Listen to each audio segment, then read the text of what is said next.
is a presentation of Fox Sports. We are Sports. We are Southeast.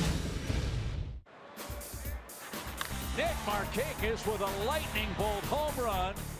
Taylor on the run. He's not getting that. It's a line drive homer for Kemp. Swing and a drive. Hammer deep center field. That ball is gone. Here we go. It's 9-7. The Braves have 6 outs left. Harper on the run. Still going to the wall. It's gone. Tyler Flowers, an opposite field 3-run homer.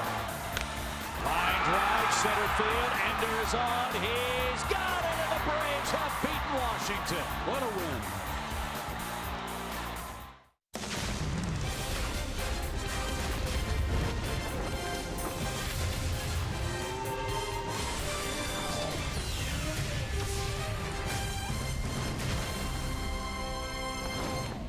So far in Washington, the Braves have found the Nationals bullpen to be a house of cards. We'll see if it happens again tonight before a big crowd here at Nationals Park. Game 2 of what's already been a wild series is coming right up. Hi again, friends. Chip and Joe. What a game last night. Braves 11, Washington 10. Another furious comeback by Atlanta. Another cataclysmic bullpen collapse by Washington. I hope by now the fans have realized you can't turn the TV off if they're behind late in the ball game. You can't go to bed. You got to hang around for these guys because they are comeback masters. And as you can see, and we told you last night, great average from the 7th inning on. And how about most wins in the last at bat? That's tied for the most in the major leagues. Great stuff by the Atlanta Braves last night, no exception. R.A. Dickey gets the ball for Atlanta in Game 2. He's coming off his best start last time out. Joe Ross pitches for the Nationals on a beautiful night for baseball.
Baseball is brought to you by Academy Sports and Outdoors. For all, for less. Another big crowd on a warm, humid night at Nationals Park in Washington. Glad you're with us tonight on Fox. Joe Soupson, Chip Carey, Kelsey Wingert will be along in just a few moments. It's still very warm here. 91 degrees, 49% humidity, winds out of the south at a brisk 14 miles an hour. And Joe, everyone around this ballpark was absolutely amazed at how the ball was flying in Game 1. A combined 8 homers hit between the Braves and Washington. I mean, it felt like we were in Cincinnati or Coors Field or in Arizona, the way the ball was carrying. And I started right away with Nick Markakis. I had no idea his ball was going to go out here in the first inning. So Joe Ross is the man on the mound for Washington. Seeing a lot of runs scored in support is not a strange thing for this young and talented Washington right-hander. This is unbelievable. Are you kidding me? He's 3-2 with a 6.16 ERA. His first 4 starts of the year, the team won 14-4, 15-12, 23-5, and 10-1. He only won 2 of those games because he couldn't get through the 5th inning. That's why his run support is so high and why he has a winning record with a 6 ERA. However, one of those games came against the Braves when Bryce Harper and Ryan Zimmerman each hit grand slams in a 14-4 Nationals win. So, as you'd expect with the offensive outburst last night, Brian Snitker doesn't change a thing on his Toyota starting lineup. He would love to see 11 more runs and 11 more hits, and more importantly, 5 more homers. And we'll see how it starts with Ross versus Inciarte in Game 2. And we should point out too that Tyler Flowers is back behind the dish to catch R.A. Dickey for the 2nd straight game. Yeah, R.A. was extremely complimentary of Tyler's work in his last start. That was that brilliant effort against the Phillies where Dickey didn't walk anybody. And R.A. was very critical of himself leading into that start. He said too many walks. Well, he certainly took care of that problem against the Phillies with 8 strikeouts covering 7 innings. So Ross is ready. So is Ender Inciarte, who was 1 for 4 last night. And that missed inside. 1 ball, no strikes. Ender hitting .298, 6 homers, 26 driven in.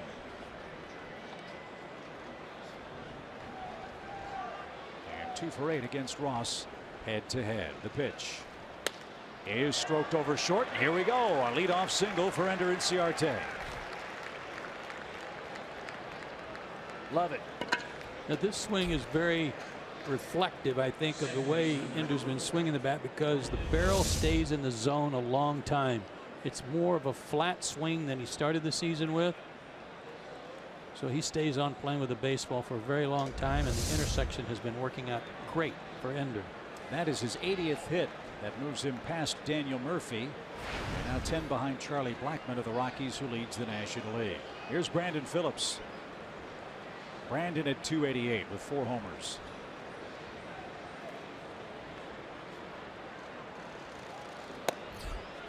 And that's called a strike. Hunter Wendelstedt has the plate for Game 2 tonight.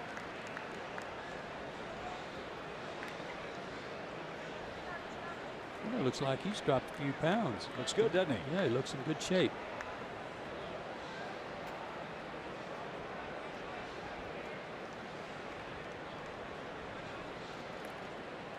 Brandon with that patented bat waggle ready with an 0-1 count. And this one's popped up. Right side of the infield, Zimmerman and Murphy. It's going to be Ryan Zimmerman who's back after missing a couple of days for Washington. And Phillips pops out. 1 on and 1 man down.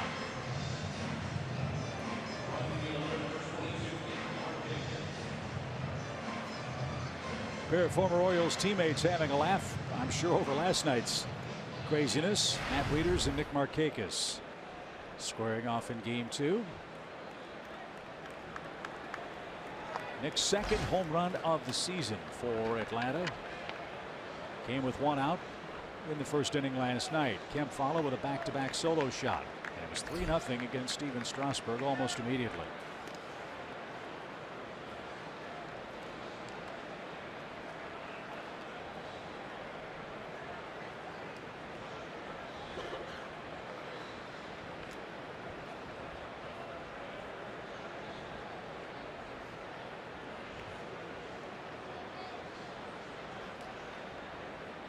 Ross is ready. Big hole right side for Nick. The pitch splits the plate, a strike. One of the scouting reports I read about Matt Wieters and his throwing is that after his Tommy John surgery, where he missed a large part of a year, his throwing is back to average. if you want to call it that, because when he first came back, he was having a hard time.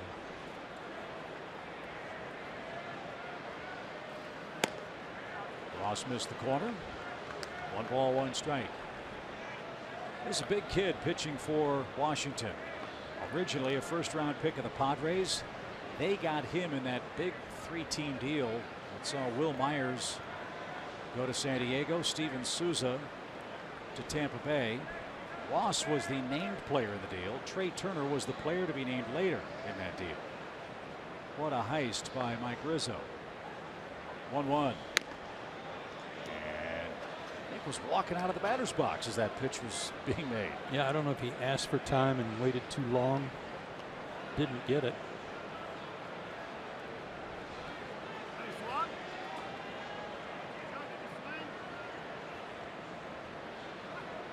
The Nationals are asking if Markakis took a swing at that pitch. He didn't. And so for the moment, the count is 1-1. Well, only in his nonchalance as he was walking out of the batter's box would they try to stick that swing on him.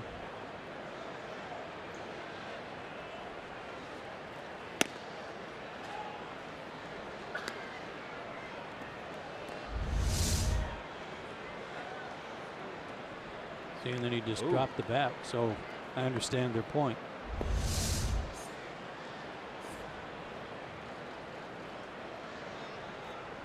So the board showing a 2 ball 1 strike count, but it should be 3 balls and a strike unless time is granted, and I don't think it was.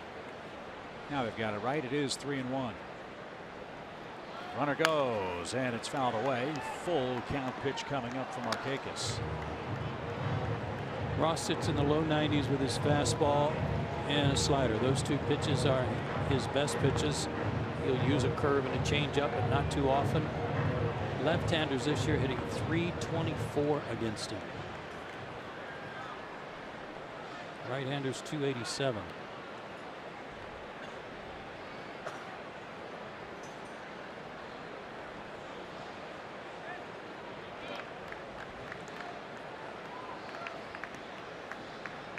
He was running 3-1. Let's see if Ender's running 3-2.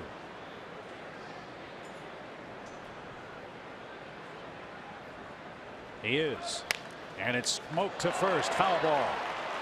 Zimmerman, cat-like quick, made that play at the bag, but it was clearly foul. And do it again. Ender's waiting for confirmation before he heads back to first.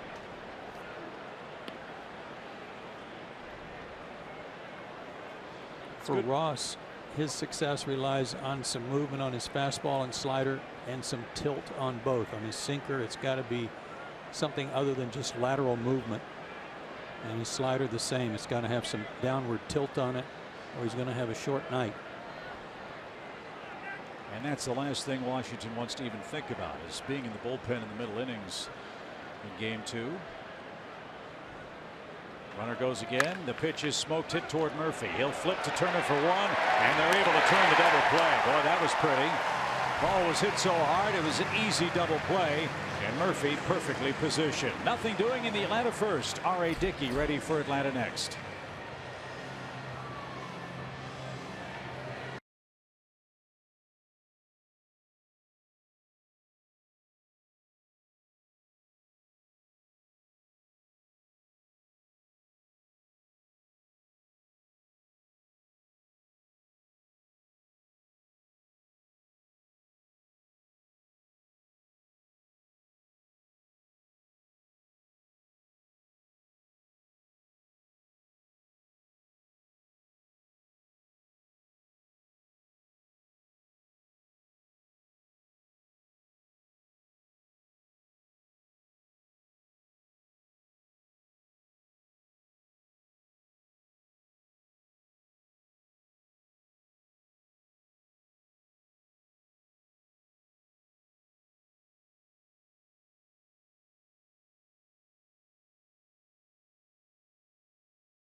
starts in a row for the Braves. Well, his last one was a beauty against the Phillies. He beat them 3-1.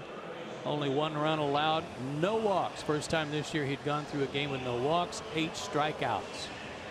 That leads us to our 4 keys to pitching success tonight. The reason he had such a good game is because that knuckleball was a downer. As long as that thing is turning over and sinking, he'll have another good night tonight and deeper.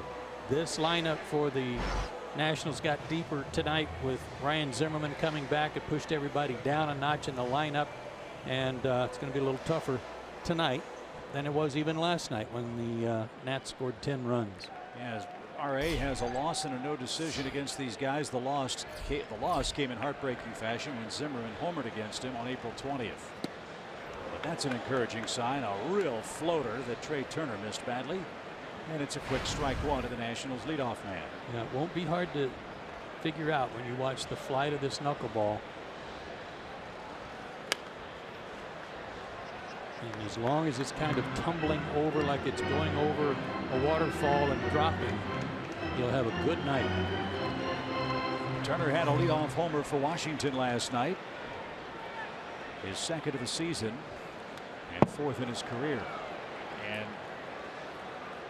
we've said it once, we've said it probably 100 times. The Braves don't have a way to get this guy out. He has been killing Braves pitching since he put on a Washington uniform. 38 career hits, 8 career homers, and a .422 average against the Atlanta staff. That was strike 3. So it's going to take 4. This Washington offense doesn't need any extra help.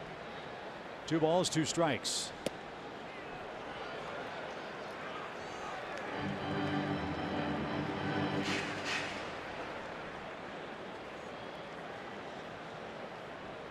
Turner's only walked 10 times this year in 226 at bats. And he's not going to walk this time. It's popped up. Tyler Flowers over near the Braves on deck circle is there, and Turner is out number 1. Good example of what I'm talking about right here with this pitch. He struck him out earlier in the at bat on a similar pitch that went up and down. That one was starting to come down before he popped it up.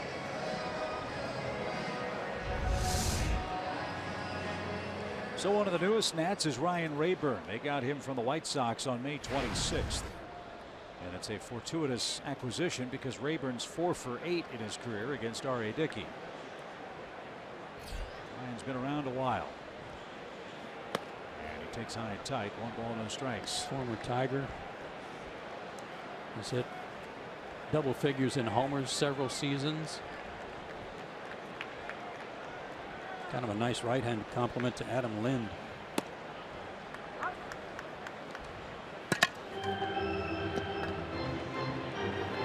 One ball, 1 strike for Rayburn. Bryce Harper waiting on deck.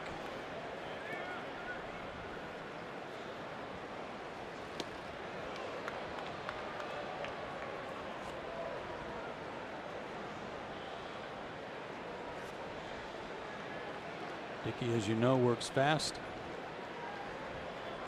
Doesn't give the hitters much of an opportunity to think about it.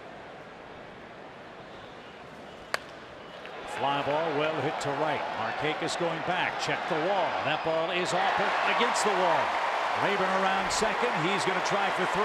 Here comes the throw. It's going to be late. The ball carried very, very well there. Right off the fence for a 1-out triple for Ryan Rayburn. That one was trying to come down but stayed above the belt and gave him a chance to get to it. Really kind of fought it off. Shows you how strong he is and how well the ball's carrying.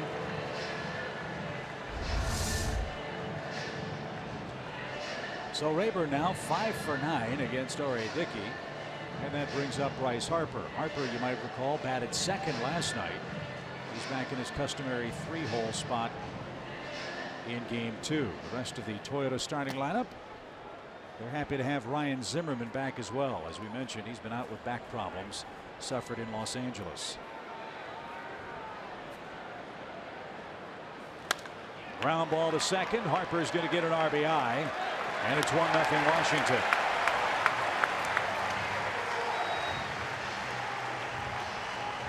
ABC baseball for Bryce Harper. Washington strikes first in the first. That's his 48th run batted in. That ties him with the man standing in the box now, Ryan Zimmerman.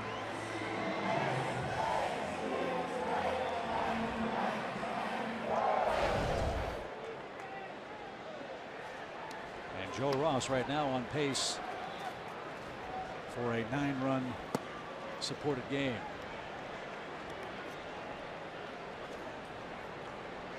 Zimmerman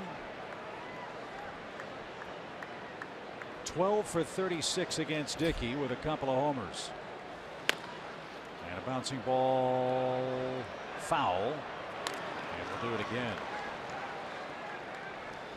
Zimmerman 49 RBIs. Harper with 48. I gave Bryce one too many. My apologies. But what a middle of the lineup this Washington team has. Harper 48, Zimmerman 49, Murphy 41 RBIs in order for Dusty Baker. And Rendon 1 away from 40. The Braves top out right now at Markakis with 34.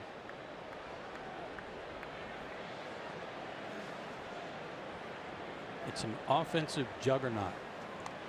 They lead the league in virtually every important offensive category. They have an 8.5 game lead. They could easily be. That's crushed deep toward left center field, headed for the bullpen, and it's gone. 2-0.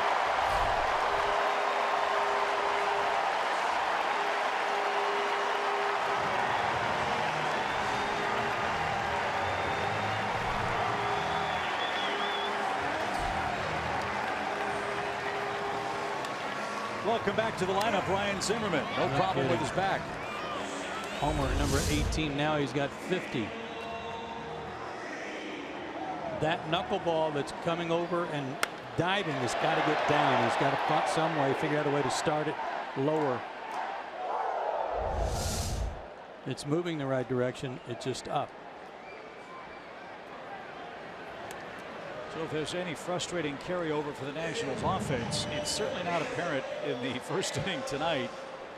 Bryce Harper was livid after the game after he made the final out in the Braves 11-10 victory.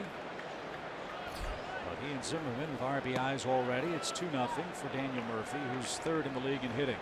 I started to say with all their offense and an 8.5 game lead, it could easily be 15 games if they had anybody in their bullpen. Another well hit ball. This one towards center. Ender takes a peek at the wall. He's gone as far as he can. And that one is going to go.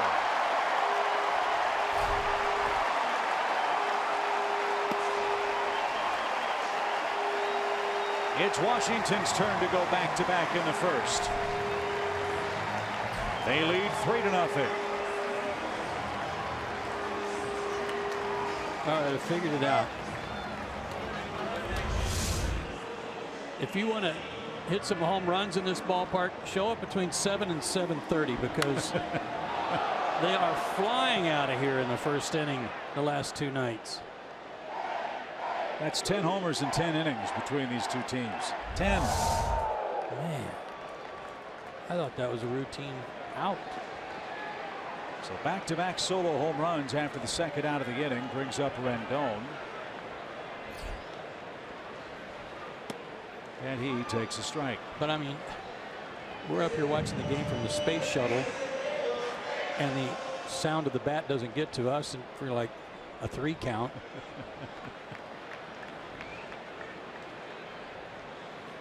I got to tell you, fans, I've had to buy Joe one of those airplane seat belts because every former player watching this series wants to grab a bat and get down there and swing one more time. It is playing downhill. That one's hammered. That one is just foul. Had the distance, but pulled it.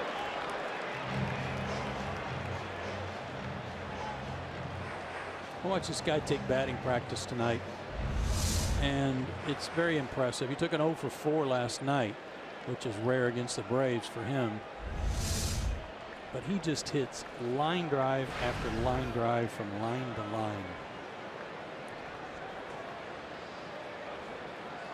1 ball, 2 strikes. And that'll take care of Washington. Rayburn triple.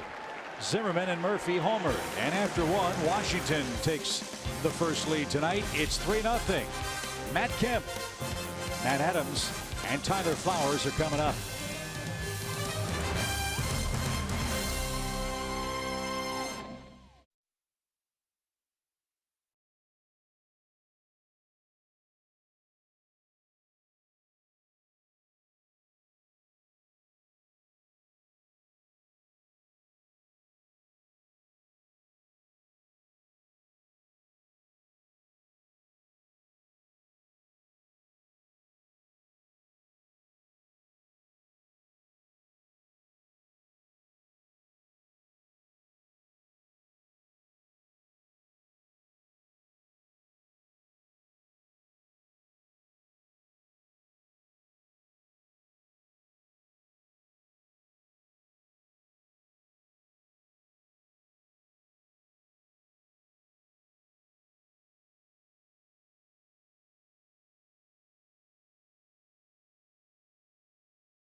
We head to the second inning. Matt Kemp is coming up, and right guy at the right time for Atlanta. Matt Kemp loves wailing away against Washington. He's wearing them out. 8 homers, 23 RBIs in those 40 games against the Nats. You can keep in mind that he played in the National League West, so he didn't see them that often. It wasn't like familiarity and that he was just owning these guys. He only got to see them about 6 times a year. So that's our Georgia Lottery hitting the jackpot feature. Matt had a homer last night. Kemp and Markakis back-to-back for the Braves for the 2nd time this year. That's leading off the inning against Ross, who, can you believe it? All that run support, got 3 more to play with after the first inning. And Kemp smokes one toward right center field. Harper got a very late jump on that ball. And Matt Kemp's got an easy first pitch leadoff double. I'm not sure he saw it, Chip. He's standing in that one spot that still has a little sun on it. And I think he may have just made a motion to Taylor that he didn't see it. High fastball. That says thank you and improves on those numbers we just showed you. So the Braves have the leadoff man on for the 2nd time in as many innings. Here comes Matt Adams. Matt had his 2nd 2-homer game for the Braves last night, 5th of his career.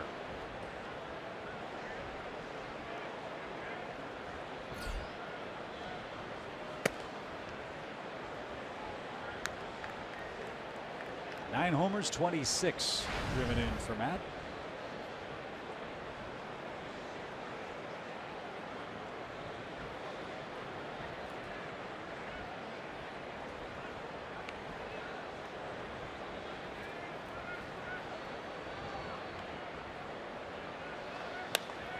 That's line toward Murphy. Plays it on a short hop.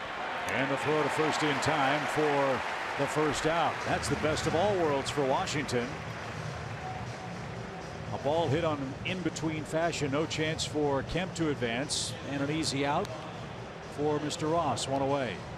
Now Matt had no choice but to wait to see if he was going to catch it in the air or short hop it. Nothing he could do.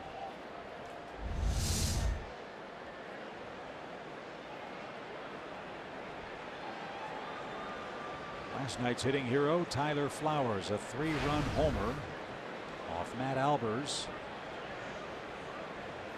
Put the Braves in front.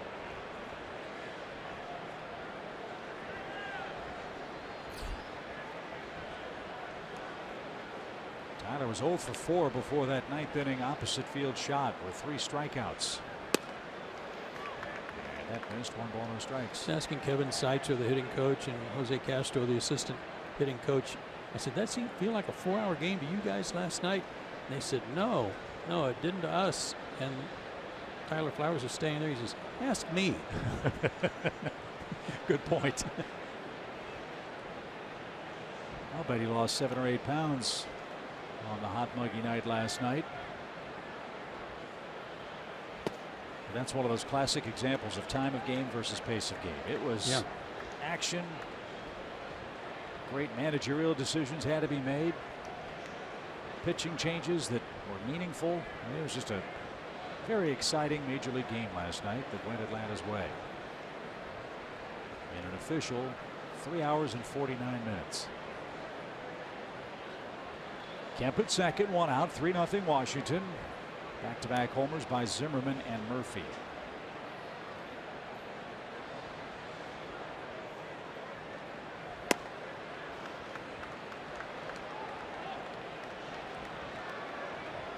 Ross coming off an unbelievably good start against the Orioles. 12 strikeouts, no walks in 7 1/3 innings. He did that great work on only 93 pitches. Now the question is, can he put together back-to-back good outings? He's already given up a couple of hits.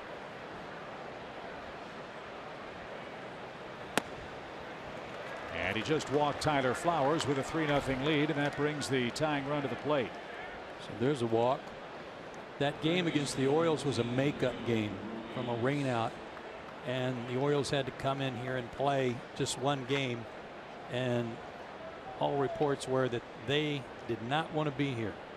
They were not happy about having to come here and play that game when they played it, and I think it showed in the way the results turned out too, especially in the way Ross struck out 12 in 7 1/3 innings. Braves third baseman Rio Ruiz bats with 2 aboard, 1 out. And a slow roller hit towards Zimmerman at first. He's going to pick that up. Runners advance 90 feet. Dansby Swanson is the hitter. One would think they'll go ahead and walk him and pitch to Dickey, but R.A. swings the bat well, so we'll see.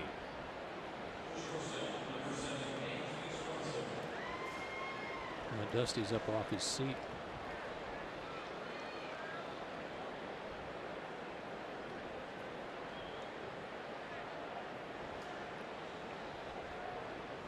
Yep, Dusty's making the signal, but nobody sees it. So Dansby does. So he'll flip the bat away and he'll head down to first base on the intentional walk. Yeah, one more subplot to that Washington Orioles situation. The Orioles were complaining about having to drive 30 miles, or however far it is, to play the game. Mike Rizzo said, "Wait a minute, we had to fly across country almost 3,000 miles to play." And he told Buck Showalter, "Stop your whining." So they're all good friends. They're very close friends on the field, in the boardroom, and off. Sharing a TV network. It's gone very well so far, hasn't it? Bases loaded for Dickey. Let's see if he can help himself.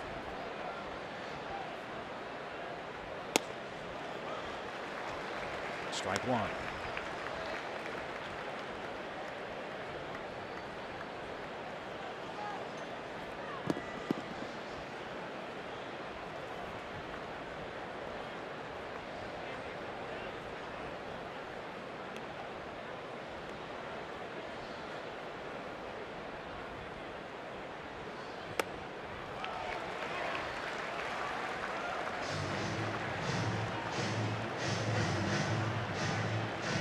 Chokes up in the bat a little bit more. It looked like he swung right through that one.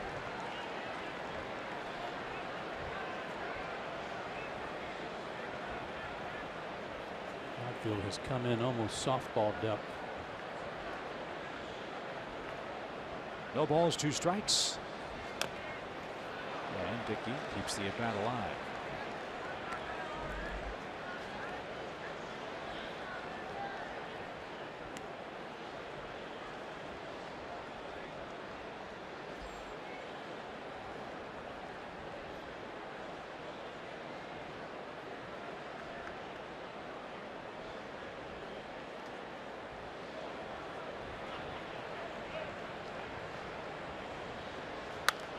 Ground ball, Murphy to his right, flips to Turner, close play, and in time to retire the side. Swanson almost beat that rap at second base, but Dickey rolls out, and that's the inning. 3-0 Washington after 1.5.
We head into the bottom of the second. Tyler Flowers behind the dish, catching R.A. Dickey for the second consecutive game. Now, Tyler Flowers says you can never really get comfortable catching a knuckleball, but there are things that he can take away from his last start and put in today. The one big thing is wait as long as you can to make your move to go catch it, because if you get out there too soon, the ball can make an additional move. He says it appears a good knuckleball makes 3 to 5 different moves on the way in. So the longer you wait, the better, because if you make a move early, you're already committed to that location. But you can't win, because sometimes if you wait too long, Chip and Joe, the ball will get away and you can't get there. So he is learning as he goes, but he definitely looks really good in that first start behind the dish. I thought he did a great job in that game against the Phillies.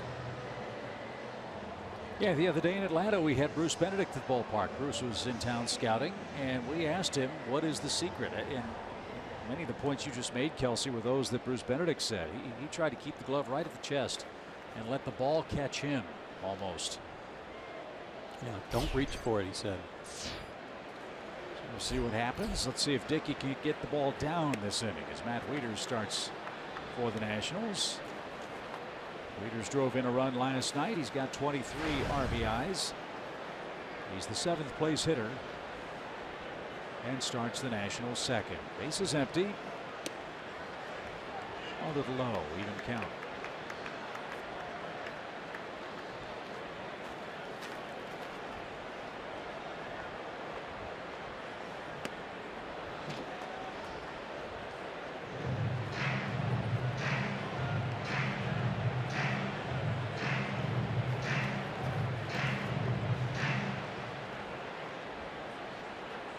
Back-to-back homers with 2 outs for the Nationals has them up 3-0. And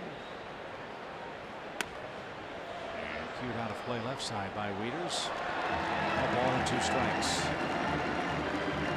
And a fan from Montreal made the catch.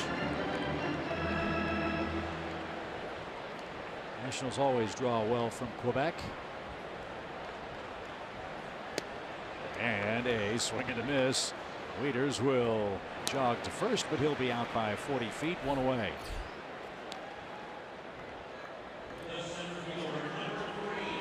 Well, no one knows any better than R.A. Dickey that if he can put some zeros on the board and give his offense a chance, as we talked about tonight in our opening comments, and for the offense to somehow get into that bullpen even earlier than last night, good things can happen.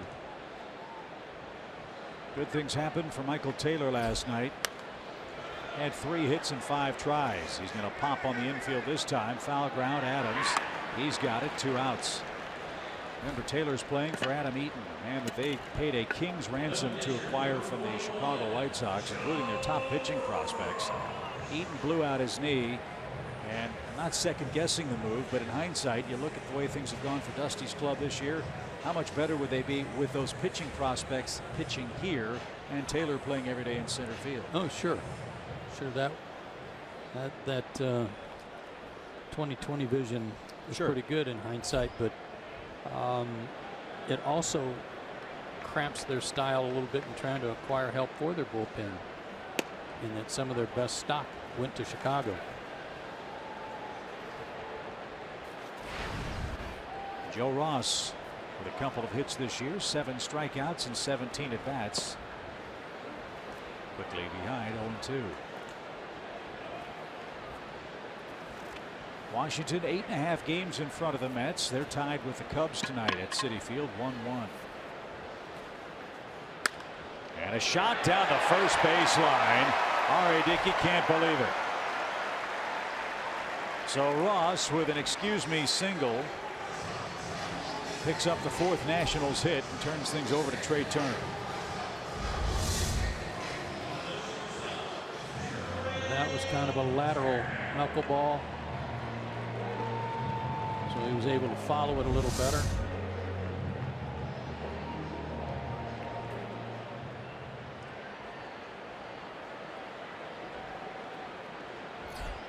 Turner popped out to start the game. And he's going to pop out here in the 2nd inning. Dansby Swanson drifts back, and he's under it, and he's got it. 3 outs and a hit on 10 pitches for R.A. Dickey. He trails by 3. But the top of the order's coming up for Atlanta. Ender Inciarte gets to work.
Is brought to you by Xfinity.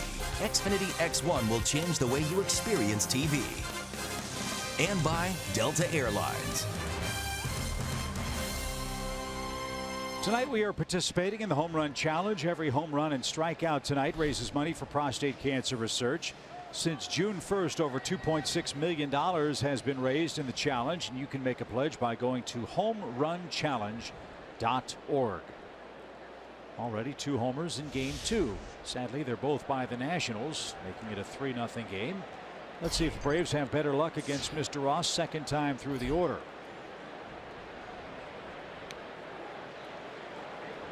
Ender singled to start the game and was erased on a double play.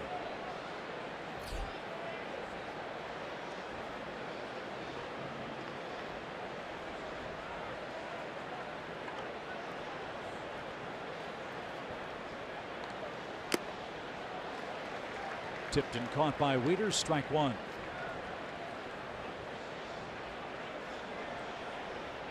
The Nationals have pitched Ender Inciarte tough this year. A single in the 1st inning, just his 6th hit against them in 30 at bats.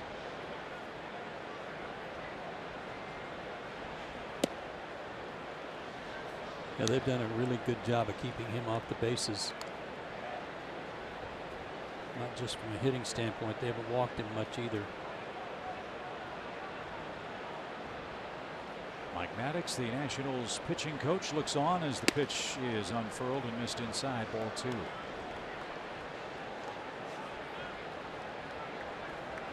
Neither Steven Strasburg nor Mike Foltynewicz, the 2 fireballers, were very effective last night.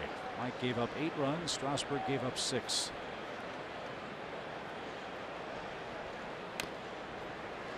Two and 2. And again, the point I made on Braves Live last night was the 471st game in Atlanta Braves history in which they allowed 10 or more runs to an opponent. Last night was only the 22nd time they've won one of those games. They know they need 4 to win tonight. Ground ball Murphy. Big hop. Easy play. And Ross gets Inciarte for out number 1.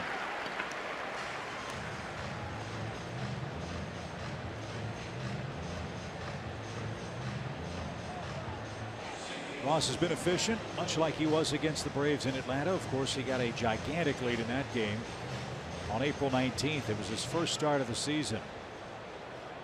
And that was the game the Braves saw big trouble for Julio Teheran. Bryce Harper hit a first-inning home run, then hit a second-inning grand slam. And the Nationals pounded out 20 hits. And won by 10. That one's down the line for Phillips, and it is a fair ball. Bryce Harper will play that off the fence, and Brandon Phillips has a 1-out double.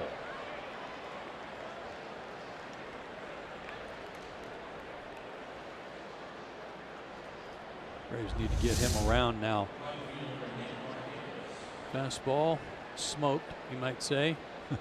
Right on the chalk. Right on it.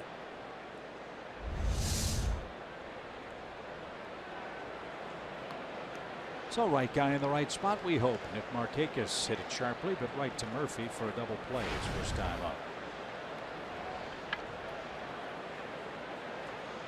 The 2,000 hit milestone is coming quickly for Markakis. He's 43 hits away from that.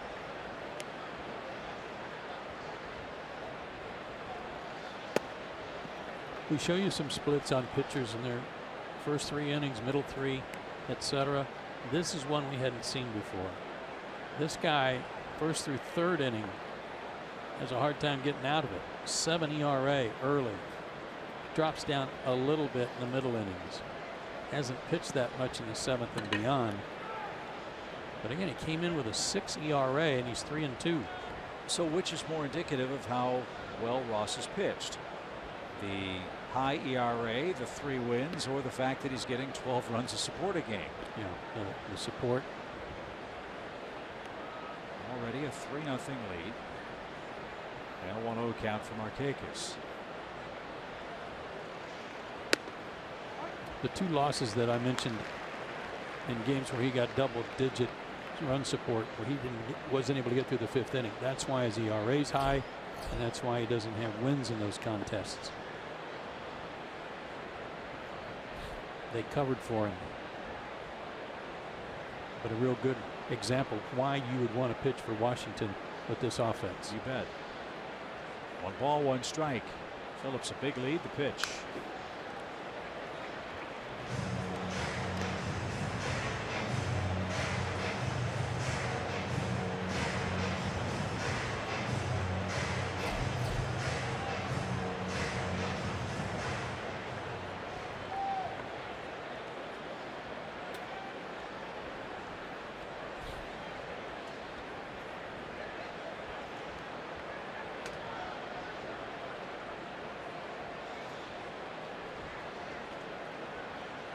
Ross is ready. So's Markakis. Turner dancing into the second base bag. Now backs up. And the 1-2. Hammered left side. It'll bounce around before a fan from Glen Burnie, Maryland will pick it up.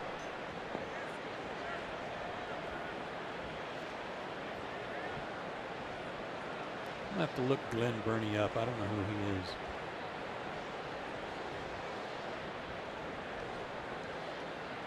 He's a great weatherman in Atlanta. Yeah, good point. Yeah. 1 ball, 2 strikes. And he's a big Braves fan too. Pitch again to Markakis is popped toward right. Harper is there. He's going to make the catch. Phillips is going to tag. He's going to try. Here comes the throw off target.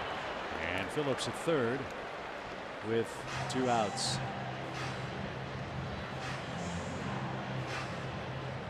If you want to know why people come to the ballpark to watch Bryce Harper play, this is a good example of it. Naturally, they come to see him hit. They want to see him hit home runs.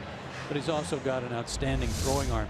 And you could just hear a crescendo of the crowd as this throw was coming toward third and the runner was coming toward third. They know he's always got a chance to throw somebody out, and they're excited by that potential. How were his mechanics on that throw? Amazing, because he was backpedaling and had to throw with really no crow hop or any momentum going toward third. So the fact that he airmailed it all the way is pretty amazing. Runner at third, 2 outs. Kemp doubled his first time up.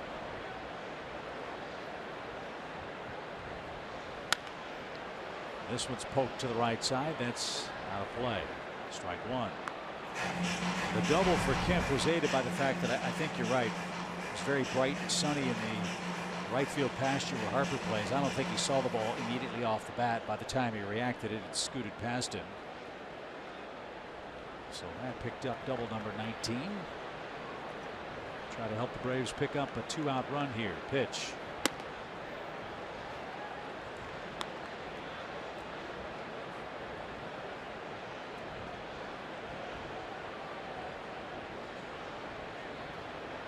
This year, 3 of his 11 home runs have been hit against the Nationals.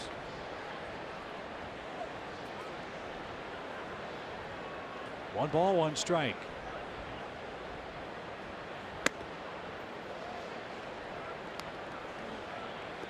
Tell you what, Mr. Ross isn't afraid to move the ball around the strike zone, is he? Either by design or by accident. Yeah, I don't know if he's doing that on purpose. I think the last pitch was on purpose. They've been pitching Matt that way the last 2 nights because they're trying to get the outer half of the plate back, something he covers really well.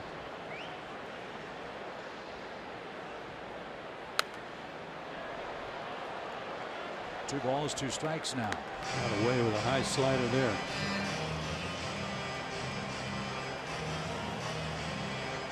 Braves have already left 3 men on base. Adam loaded in the second with R.A. Dickey up there. He bounced into a force play. Phillips with a 1-out double went to third on Nick Markakis' fly out to right. Now it's a 2-2 count.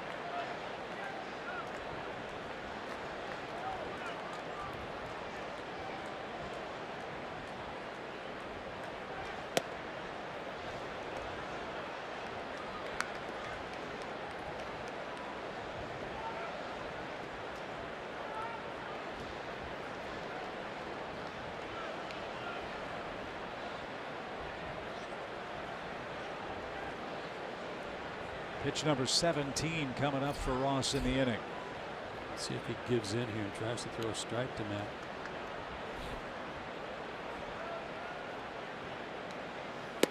He did, and Kemp missed it. So the Braves get a double from Phillips, can't cash it in. Rayburn, Harper, and Zimmerman are coming up for the Nationals. They already lead 3-0.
2017 returns with fast-paced pick-up-and-play MLB action packed with all your favorite MLB teams, players, ballparks, and much more. Get RBI Baseball today for Xbox One, PlayStation 4, and your mobile devices. Learn more at rbigame.com.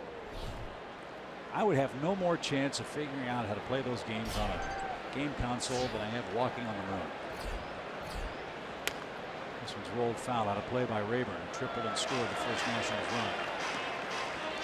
You have a PlayStation or Xbox at your house? Negative. No.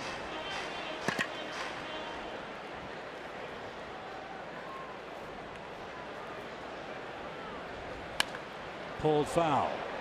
0-2. They should get one. Yeah, we could have a. I don't have one either. We could get one, and we could have a off-season World Series.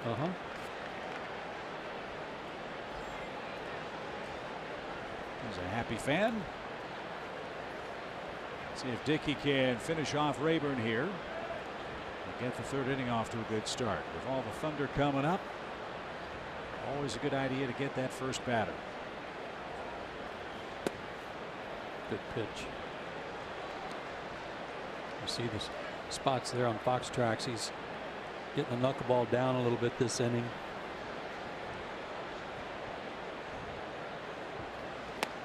Swing and a miss. Rayburn lost the bat. Luckily, there was a screen in front of the camera. And that takes care of Rayburn for the first out. Oh, it's funny. You look at the pitch first. Change up. Try something different. If there's been a pattern for R.A. Dickey, if he can get through the first 3 innings in good shape, he seems to settle into the game and pitch much more effectively. After 3 in the first, he gave up a hit in the second. He's retired Rayburn to start the third. And now Harper bounces one foul. Go back to the first inning when he got that first run in. We know how viciously this guy swings, how he wants to hit every ball over there to the Navy yard. But that at bat, runner at third, 1 out. There's a swing not a whole lot unlike that one in that he wasn't trying to do that. He was trying to pull the ball and get that guy in from third base, and he did. And isn't that a good secret? Not only just in a run scoring situation, but against R.A. Dickey, don't overswing. Yeah. Yeah, and there might be one that sails right into your barrel, but in that setup, in that situation, I should have said, he was just trying to get the runner in. He wasn't trying to get a base hit or hit a homer. Good for him. 2 quick outs. Here's Zimmerman.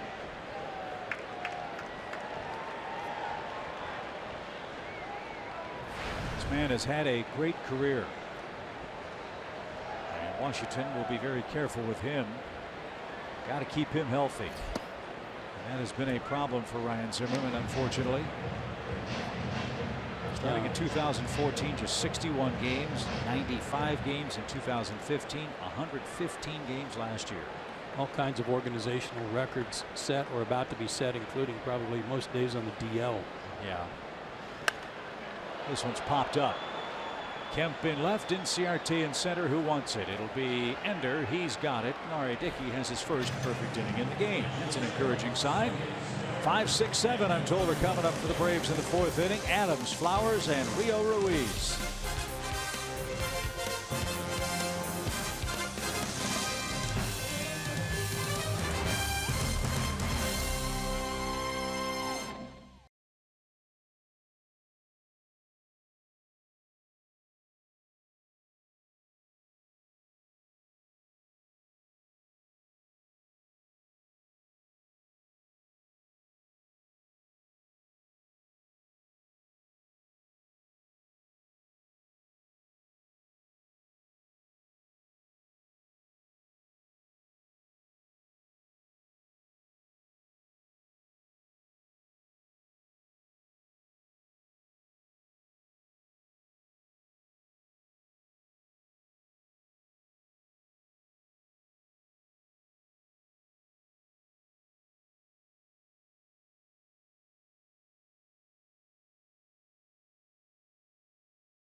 It's the 4th inning already. Matt Adams is ready to go for the Braves. A gigantic night for the Braves last night. All he's needed, some said, on our Zaxby's indescribably good play is a chance to play. And those scouts are being proven right. How about his numbers? 635 slugging. He's been a great pickup. We say that over and over, and he just keeps coming back to the Braves in spades. The way he's swinging the bat. Rolled toward first. This one is just foul. And strike one for Adams, who had another great game for Atlanta. This ball went 9 miles down and away, smoked it into that center field tunnel. Really just a solo shot like that. He's obviously tired. Second 2-homer game this year, 5th career 2-homer game. And now facing down Joe Ross in a 3-0 Nationals advantage. That just missed. I liked your call on it last night, though, because as he was rounding third, you said that makes it 9-7, and here we go. That's really what it was. It's just a Wild West shootout kind of game. Fun for everybody but the pitchers and the pitching coaches. And for Dusty Baker, the Nationals manager, who saw his club blow a couple of leads last night.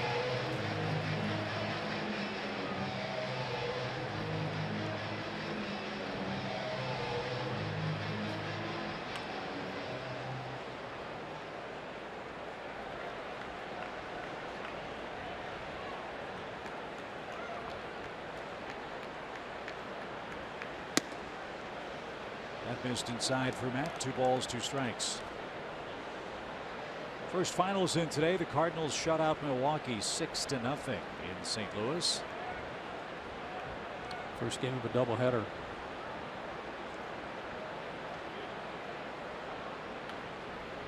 The 2-2 almost hit him inside. Full count.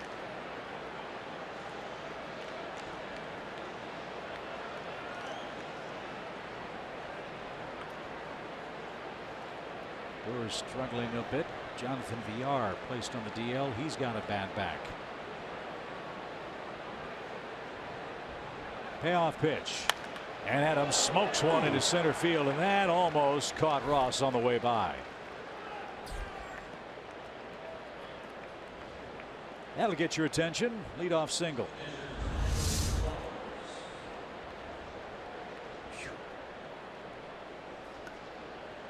At least he was in a decent position to defend himself. Boy, he didn't have much time to get that glove up.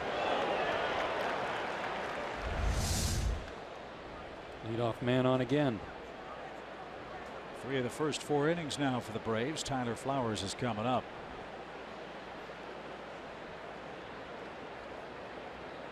As you heard Kelsey report last night, Tyler is on standby. His lovely wife Nancy is awaiting the birth of their next child, and she's due any moment. So Tyler hoping Nancy can hang on till we get home tomorrow night. And then an off day on Thursday. Well, what an exciting time for the Flowers family. Bouncing ball foul. And last night, 9th inning, Matt Albers delivers. We just shown you a video of a home run Matt hit, or Tyler hit off of Albers in Atlanta. Boom, there was another one. I'm just glad he didn't run by Matt Adams. That would have been a bad thing. That would not have been a good thing. You're right. No balls and a strike.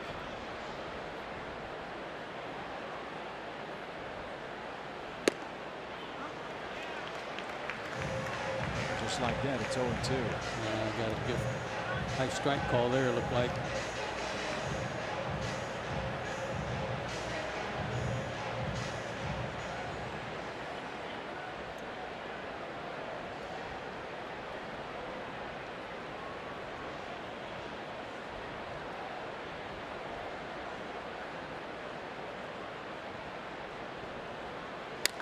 Swing and a drive down the left field line, but he pulled it foul. Another high slider. He got away with one on Kemp before striking him out. He just got away with one with Tyler.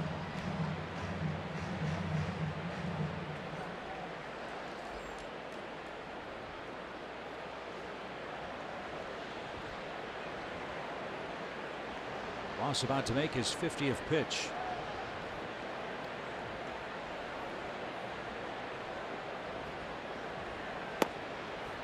And it missed.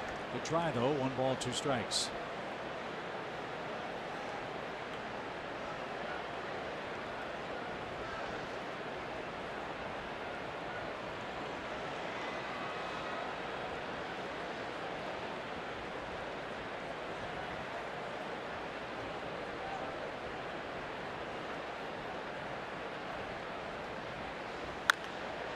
Fly ball left, got under it. Rayburn's going to have plenty of room, and he's there for the first out. Adams back to first. Flowers 0 for 1. Here's Rio.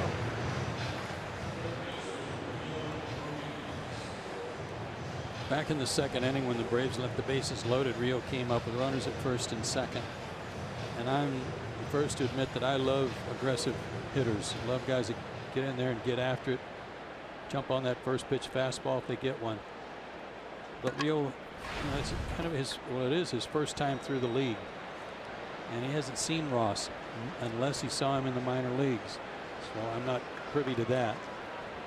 But he swung at the first pitch, hit a little dribbler down the first baseline, and seemed to be a bit impatient in that at bat.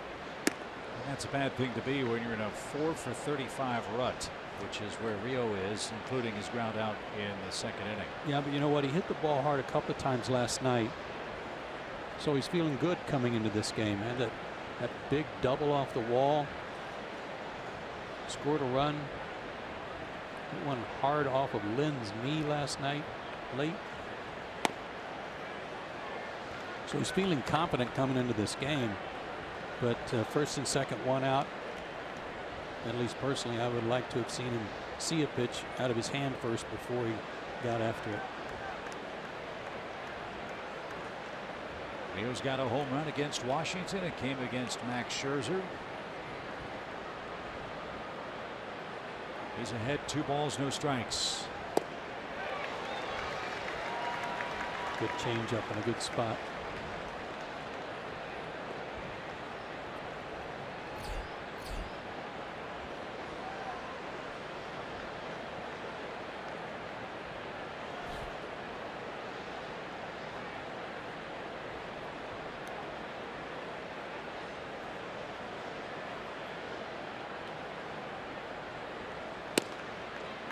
Didn't get the corner.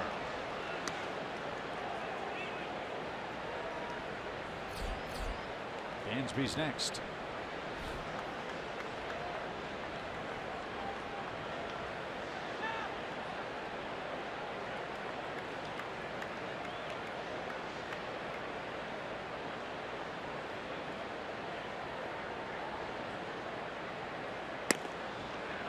And there's some good patience. Ruiz walks. Good eye. That's 3 walks, 1 of them intentional. And Dansby Swanson's coming up, representing the tying run. Dansby has seen him. You saw him in that first start he made against the Braves back in the middle of April. Went 0 for 4. But at least he has some video to work from and a memory from those 4 at bats. Let's get a couple runs here. Make Ross work. Start planting some seeds of doubt. For Dusty Baker, the Braves are 0 for their first 5 with a runner in scoring position in the game. Let's see if Swanson can change that. Strike 1. Dansby's very excited about the Braves' #1 pick, Kyle Wright, pitcher out of Vanderbilt. Dansby said he's the real deal. And we're all excited about the Braves draft choices. We'll hear more about that, I'm sure, as the night goes on and when we get back to Atlanta with Brian Bridges and his staff. Special days in the big leagues. The amateur draft. The pitch is popped out of play, foul. There are a couple of things I liked that I read about Kyle Wright. In many cases, after a player is drafted, he'll be referred to as a guy who's got the potential to pitch in the big leagues. You know, he could be a back end of the rotation guy. There were things written today about him that he is a potential top of the rotation guy, and that he was the closest pitcher to the big leagues in the draft this year, meaning won't take him long. And the Braves historically draft high school pitchers, not college pitchers. So we'll see how it works out. We will have full coverage of the Braves' second day of the amateur draft in the 7th inning. And of course on Braves Live afterwards as well.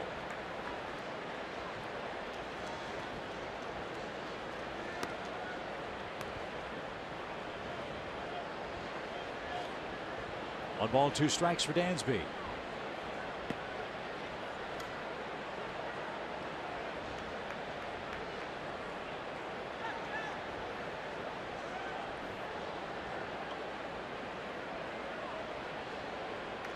Ross really slowing the game down now with 2 aboard and 1 out.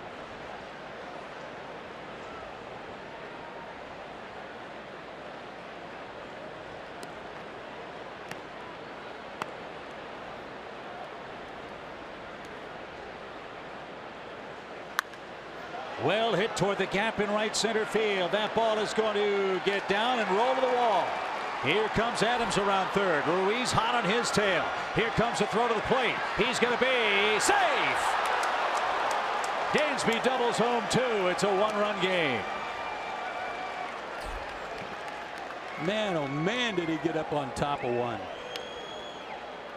Matt Wieters was giving signs, and he gave a sign for a pitch that he wanted up, and I'm pretty sure it was a fastball right there, high target. And look how Dansby got up on top of that pitch. Outstanding swing, and put a charge in it too. Rio already at second base. Watch if that ball to drop. Great base running on his part. So it's a relay race to the plate, and Ruiz just in ahead of the tag. Hunter Wendelstedt with an excellent call, and an easy call for that matter, and it's a 1-run game. R.A. Dickey right back in it, and he's the man in the batter's box with Swanson in scoring position.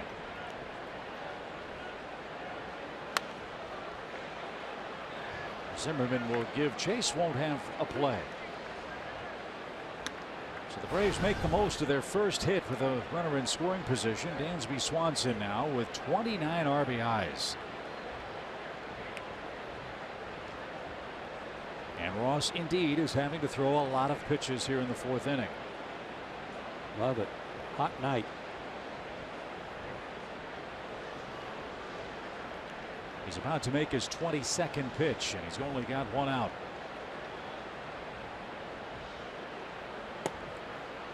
And with all due respect to R.A. Dickey and the exertion it takes for him to pitch, it's a lot more stressful to throw that many pitches for Joe Ross than for a knuckleballer. And that's something the Nationals have been worried about, is when he's right, he keeps his arm angle. When he gets tired, it starts to drop and everything gets flat and it gets hit hard. See if that starts to happen. Dickey fouls it away. Well, Dusty Baker has brought Ross into his office at least on one occasion and said for him to follow Max Scherzer around, do what he does, do the workout he does, be in shape, work hard at your craft like he does. And that Max is just the greatest of all examples for all their starters. 1 ball, 2 strikes. And Dickey didn't get it. He's down swinging, 2 outs. And Ender Inciarte is coming up. I mean, that's great advice. And I know you in your days, even early on with the Braves, with Smoltz and Maddox and Glavine, and then later Steve Avery, Braves had a wonderful bounty of 4 guys that they could tell all of their pitchers, pick one of them and follow any one of those 4 guys. And then they didn't have to. You know, Leo didn't have to tell those guys that came along like Kevin Millwood, Jason Schmidt, people like that. They didn't have to tell them go sit by those guys. They knew. So the Braves have 2 in the 4th. Let's see if Ender can come up with a big 2-out hit. He takes a strike.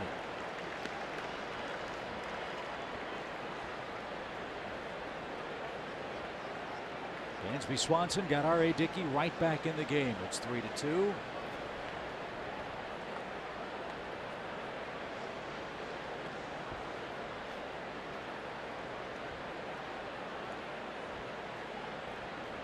And Ross ready. Brings it home. It missed inside.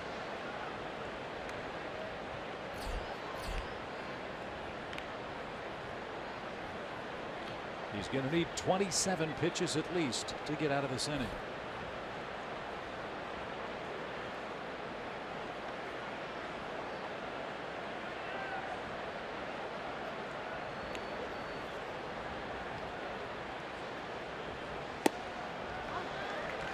Ender wasn't sure about that, but he's behind 1-2. Neither am I. That really bailed him out a little different. 2-1 versus 1-2 in this spot. And if he'd been around the plate a little more, I could see maybe. Yeah, right. But box track shows it was slightly off the plate inside. So now he's got a fight on his hands. 1 ball, 2 strikes. And maybe that argument earned him a reprieve. Almost an identical pitch.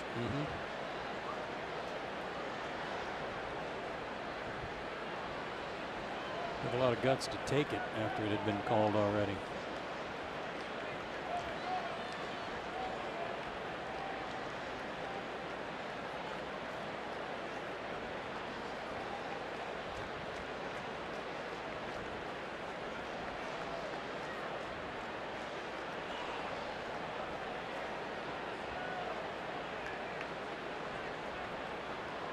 Another long defensive inning for Washington. 2 balls, 2 strikes. Swing, fly ball, that's hammered. Taylor on the run, still going to the warning track, has just enough room to haul it in. Ender just missed. But Dansby Swanson with a 2-run double gives the Braves their first 2 runs of the game. It's a 3-2 Washington advantage heading to the bottom of the 4th.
Yes, indeed. Yeah, it's a big inning. 9-1. Cubs have the lead. You know the Nationals are paying close attention to that score. Their lead in the division is down to 8.5 games. They've got a big series coming up with the Mets after they finish with the Braves. Who now trail just by a run, 3-2, with Daniel Murphy going to work in the home 4th. Back-to-back homers for the Nationals. Murphy hit the second of 2. A triple and 2 homers in the first. Zimmerman the first homer. Murphy dropped one right over the rail. That just seemed to carry forever, and that's the way the breeze is blowing tonight. 10 home runs in a game and a half here in Washington. 5 by the Braves, 5 by the Nats.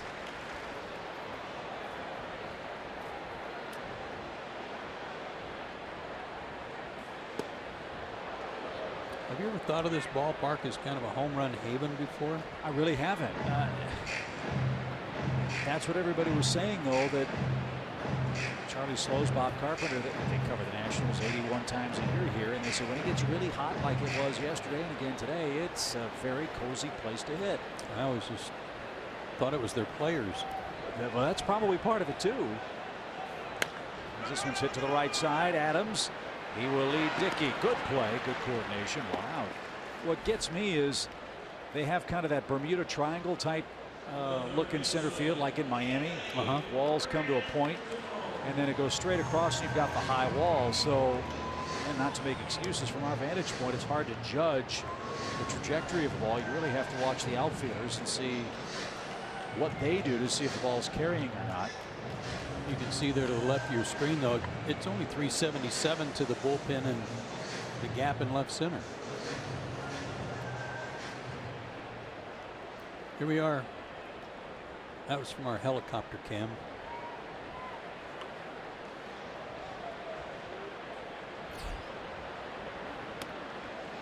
But as we watch the game from high atop the roof, one thing that is noticeable about this place is how much this area of Washington, D.C. has changed since Nats Park opened.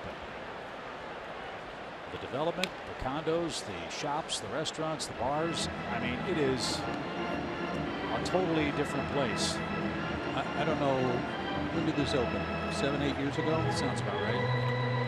We haven't been here where there wasn't a crane in sight. No.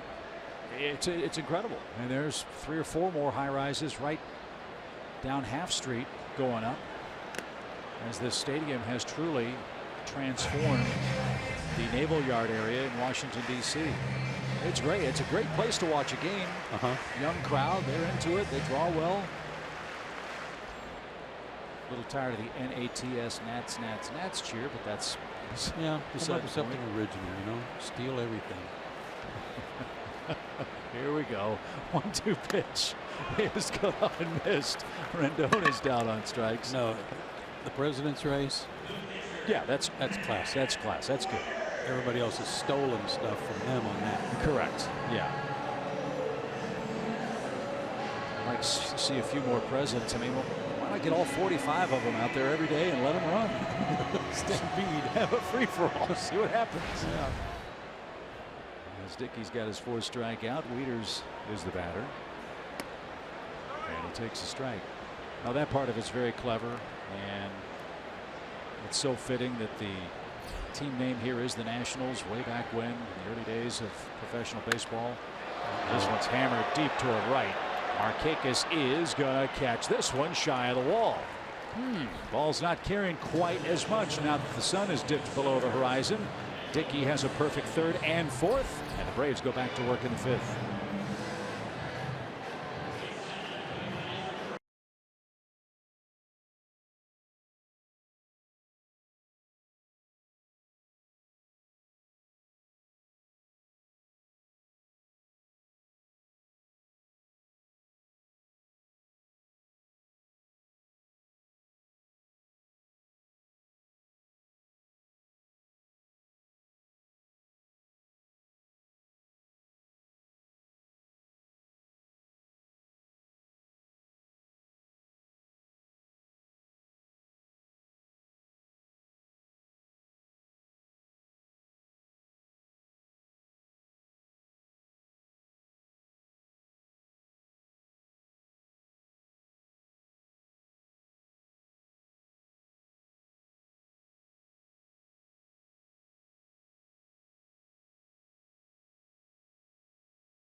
To the 5th inning. As always, our 5th inning is presented by Audi.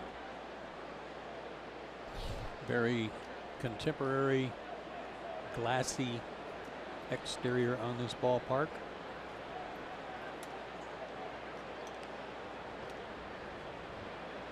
Quite different from RFK Stadium, where the Nationals first played. They moved into here, into their new ballpark in 2008.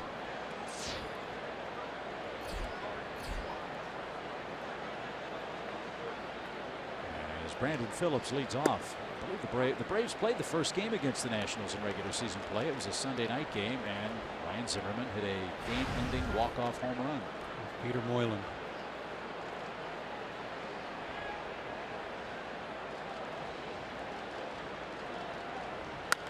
Sharply hit. Brandon Phillips has another base hit tonight.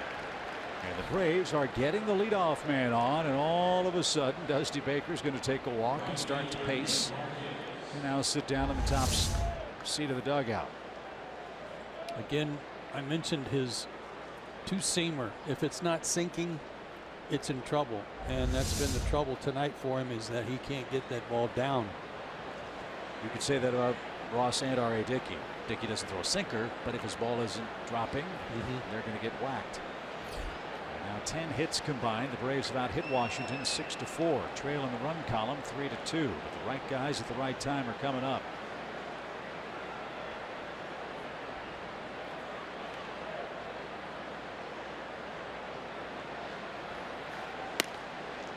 Strike one.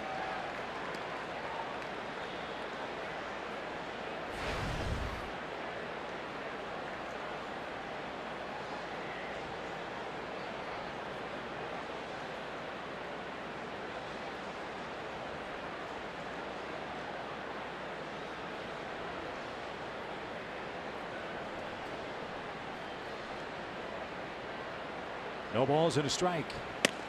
And that missed way inside. Every time we see that shot that we had at Nationals Park, I think of the opening credits for the great show House of Cards. And I bring that up because Michael Kelly, who plays Doug Stamper, one of the great villains in TV, is a huge Braves fan. So I hope we'll get a chance to see Michael either on this trip or the next time we come to Washington. He's a terrific actor. That's a great show. 1-1 pitch. And Phillips was leaning but got back safely.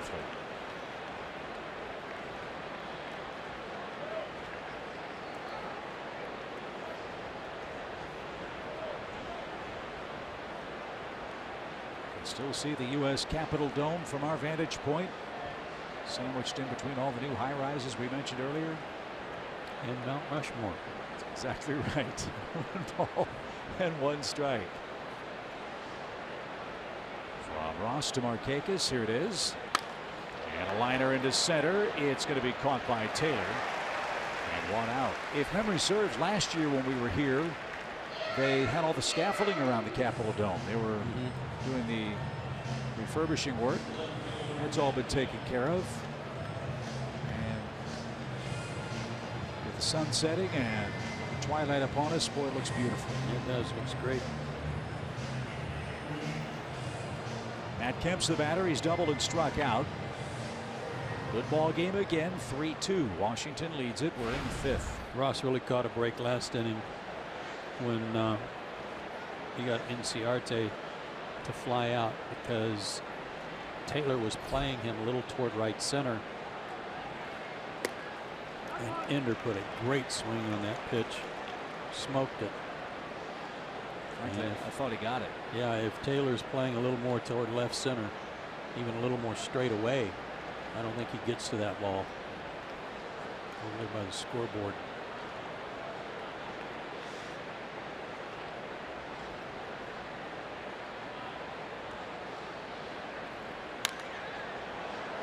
Matt pops one out of play right side. It's 0-2.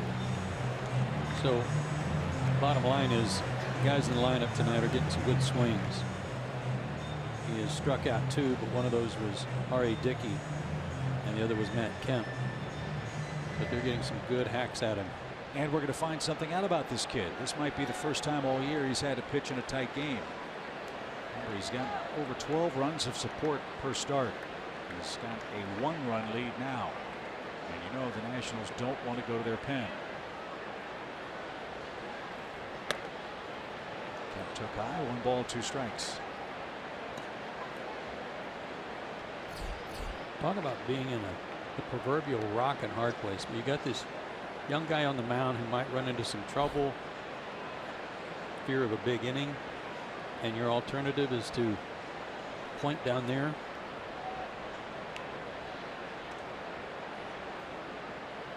Some choices. Not easy. Lined, and Murphy speared that. Race to the bag, 1. Throw to first, 2. What a double play.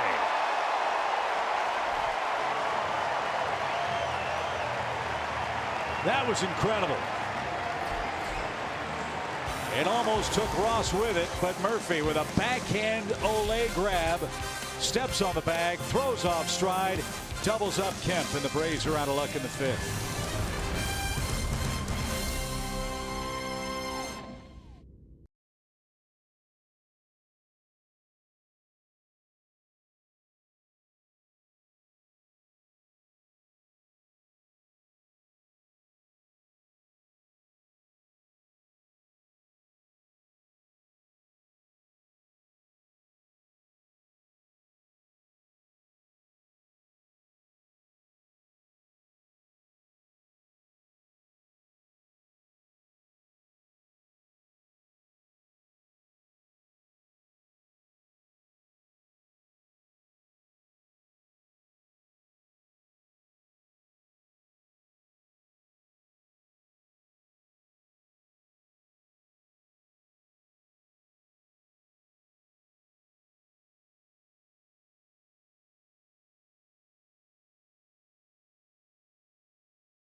Park, get the Braves all-new family value plan, which gets you 4 game tickets, a parking pass, 4 hot dogs, 4 Cokes, starting at just $75, a savings of up to 45%. Visit Braves.com/family and plan your next family trip to SunTrust Park.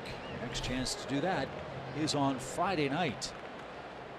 The Braves will host the Marlins for 3, the Giants for 4, and then June 23rd, 4th, and 5th, the Brewers make their lone visit to Atlanta. Danny Murphy with a great double play takes the Braves out of the 5th inning. Now 8-9-1 for R.A. Dickey in the 5th. Dickey has set down the Nationals in order in each of the last 2 innings. Yeah, with all due respect to Daniel Murphy, he's not known for his glove work, nor his range, or really his athleticism around the bag, but that was a heck of a play.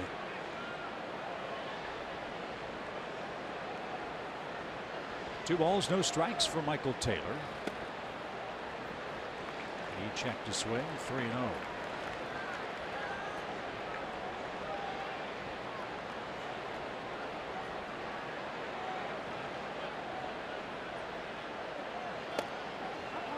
Throw him a fastball. All right, he's done a great job. Only one guy's reached since the 1st inning, and that was the pitcher.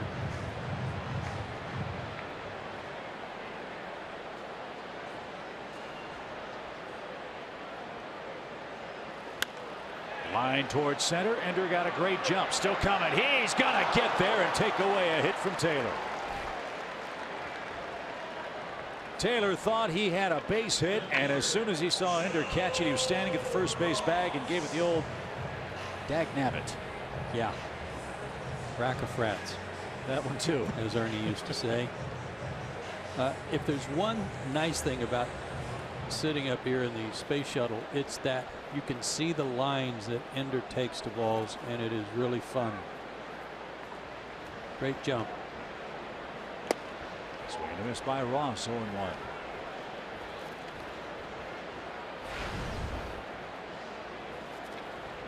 In that twilight time at the ballpark, you might recall last night, Ender lost one in the sky. So anything popped up, he might need some help. Lights are right on top of the stadium roof here, and the facing of the stadium has an awful lot of white concrete or white detail. Yeah, the writer's accounts of the game last night said he lost it in the lights, but it was about the sky, much like Turner Field when guys would lose the ball at night in the late evening. Don't have to worry about that anymore, though, do we? Thankfully, no. Got lights in the outfield. And they are aesthetically pleasing. 1-2 pitch. Swing and a miss. Ross didn't get it. Dickey's got 5 strikeouts. He's in a nice groove now. It's always a good thing with Trey Turner coming up. He's popped out twice. I was looking at the Nationals record today and the teams they've played and the record against various teams, and they are 17-11 against the Eastern Division, but they're also 12-4 against the West. They played a lot of games against the Western Division, and they're 8-2 on the road against the West. They've already got their Colorado trip out of the way, don't they? And they've already played the Dodgers out there and won 2 out of 3. So those are nice advantages for the Nats. Yeah, they won 3 out of 4 at Coors Field. And there aren't many teams that can boast that. No. The way the Rockies are playing. Colorado's in Pittsburgh tonight playing the Pirates. Pittsburgh got a great emotional game from Jamison Taillon, who came back for his first start, recovering from testicular cancer. He threw 5 shutout innings. Wasn't that awesome? Great. So happy for him. Pittsburgh won that game 7-2. They're tied 1-1 tonight in the 6th inning at PNC Park. Yeah. And R.A. Dickey just struck out Trey Turner, who is bumfuzzled. 6 strikeouts for Dickey. 10 up, 10 down for him. Adams coming up next.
As we head into the 6th inning, and you saw that catch from Ender Inciarte. He has been doing stuff like that all season, and it's funny when you look at the dugout how much the demeanor of the players has completely changed, because now they just expect him to make those catches. And I talked to Ender about it the other day, and he said, yeah, you know what, I've actually noticed that too. He said, I like being told that stuff, so I've had to remind the guys to continue to get excited and give me that positive reinforcement, because they stopped getting excited about these catches I'm making.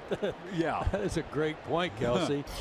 I'll bet he comes in sometimes wanting a high five from somebody and has to look for it.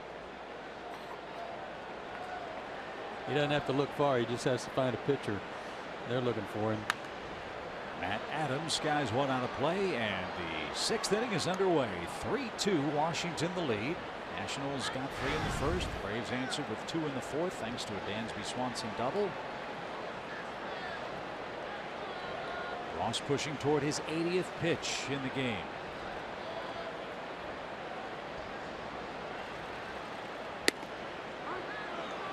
And quickly 0-2.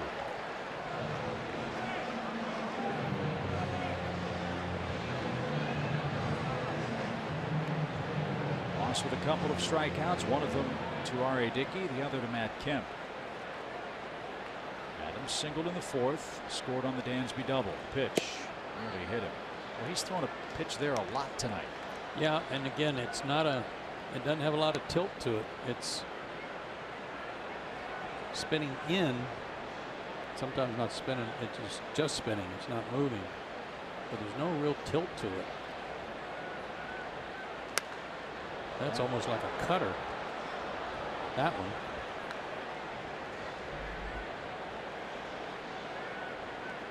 But if he throws a cutter, that's news to me. Might be something new.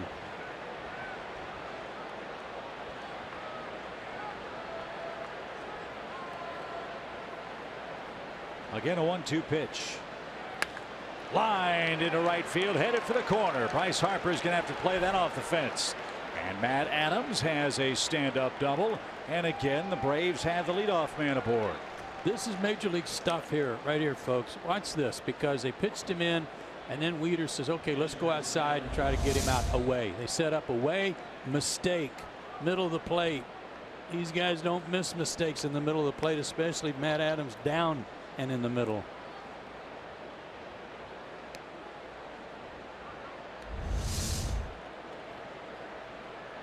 Stay hot. Braves are 1 for 8 with a runner in scoring position. A leadoff double. Flowers, Ruiz, and Swanson, the next 3 coming up. At the very least, Tyler, get him to third base. Tyler's walked and he's flied out to left.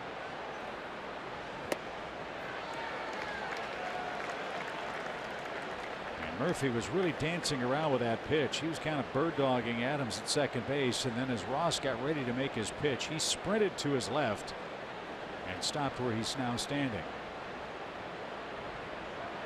Maybe a late defensive shift for the Nationals bench. There he goes again.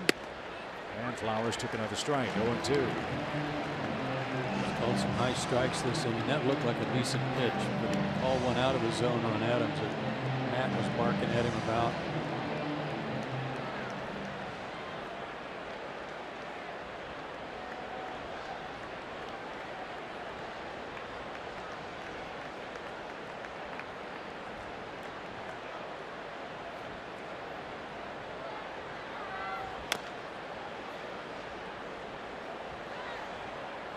Nothing better for a pitcher in this spot, give up a leadoff double and then get ahead 0-2, where you feel like you've taken some of what the hitter's trying to do away from him, where he's got to cover too much of the plate and just try to put the ball in play, if nothing else, and not necessarily to the right side.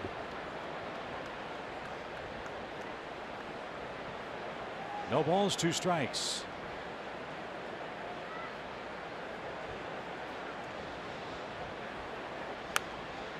Good try, he's still trying.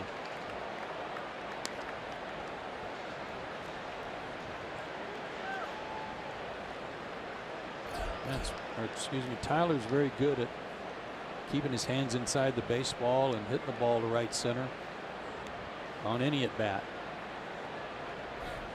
Still trying to do that here, 0-2. Tyler has 20 career homers that have put his team in front, 2 of them this year. They do it on an 0-2 count here in the 6th. Popped up and headed for the Nationals dugout and behind it. 0-2.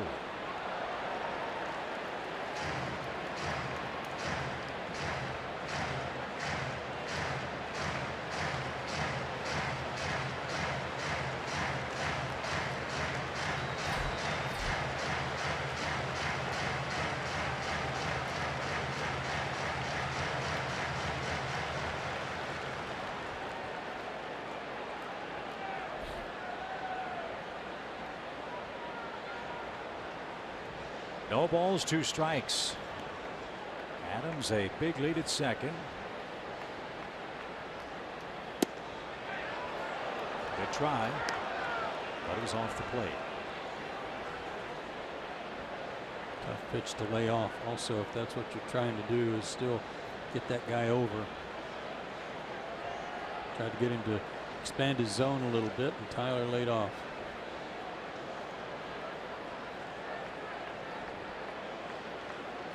Pitch number 6. And it missed.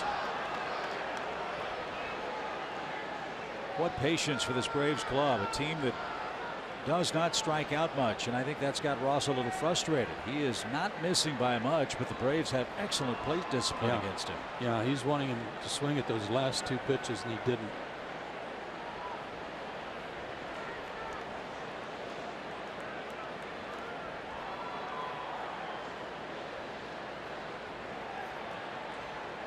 Now it's 2-2. You know, he might still get the strikeout here. He might make a good pitch and get the strikeout, but he's having to throw about 6 or 7 more pitches than he really wanted to have to make 0-2. So that's adding up. And on a hot, sticky night, a lot of high stress pitches. Ross is heading toward 100. 4 2-strike foul balls in this at bat already. Line drive into left, but Rayburn's going to catch it. Excellent at bat by Tyler Flowers. He hit the ball hard after falling behind 2 strikes, but no advance of Adams, and there's the first out of the inning.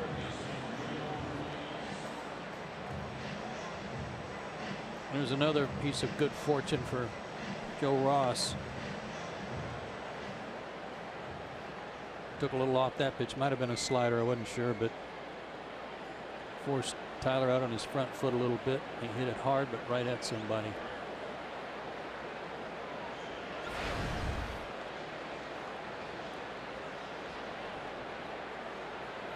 Good patience for Rio Ruiz last time up. He walked. And some great base running that followed.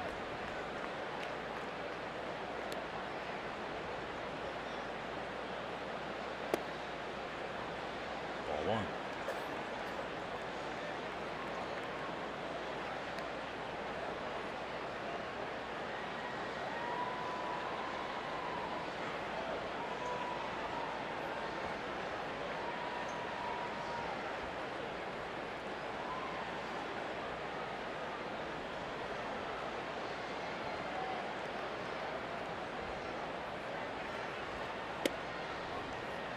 Be great if he could reach again, any way, anyhow, because if he doesn't, then they can pitch around Dansby again and work to Dickey to get out of the inning.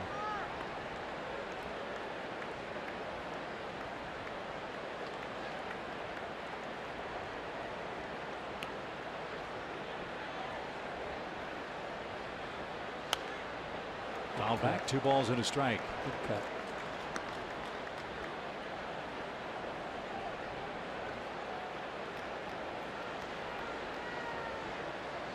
2-0 changeup.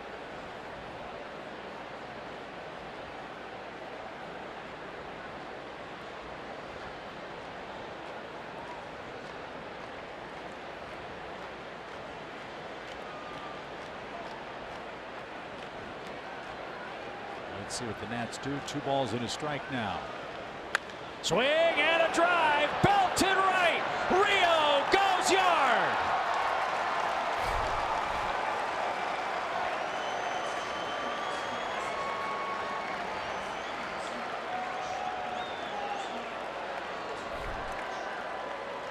Cue the Duran Duran music. His name is Rio. He just hit one in the stands. 4-3. Atlanta has the lead in the top of the 6th. Had him right where they wanted him. Slider didn't do anything. Remember earlier I told you it just seems like a cutter because it's not doing anything. Very flat. Man, oh man, did Rio launch this. No doubter. And the Braves now lead 4-3.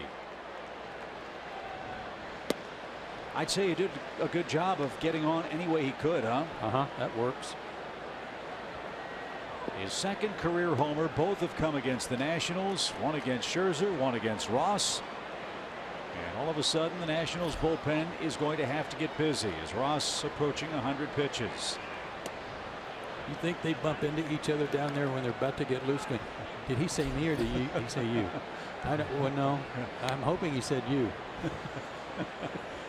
Who was it? Was it the Phillies when things were going bad with Ryan Sandberg? They refused to answer the bullpen phone. Oh, it wasn't working, and Jeff Francoeur had to keep pitching. That's exactly what it was. A shot up the middle. Dansby's got another hit. He's been on base 3 times. And now Mike Maddox is going to come out as the Braves, with 9 hits, 3 of them in this inning, have taken the lead. It is not every night, and certainly last night all the heroics were spread out through the lineup. But just think, looking at the lineup tonight, the damage that's being done by the bottom of the order. What a great job those guys are doing, no matter who's playing third base. Well, you know, if you look at the Braves lineup, it makes sense. All the hits Inciarte has, Phillips, Markakis, Kemp, and Adams. Those 5 guys have been on base a lot. So guys like Flowers and Ruiz and Camargo and Swanson are getting RBI chances, right? Yes. And they're not missing on them. I mean, Dansby Swanson now has 29 RBIs. It's more than Tyler Flowers. It's more than Matt Adams. It's more than Brandon Phillips. It's more than Ender Inciarte. And he's hit 8th most of the year. See if RA can get a bunt down. He's got 2 sacrifices on the year.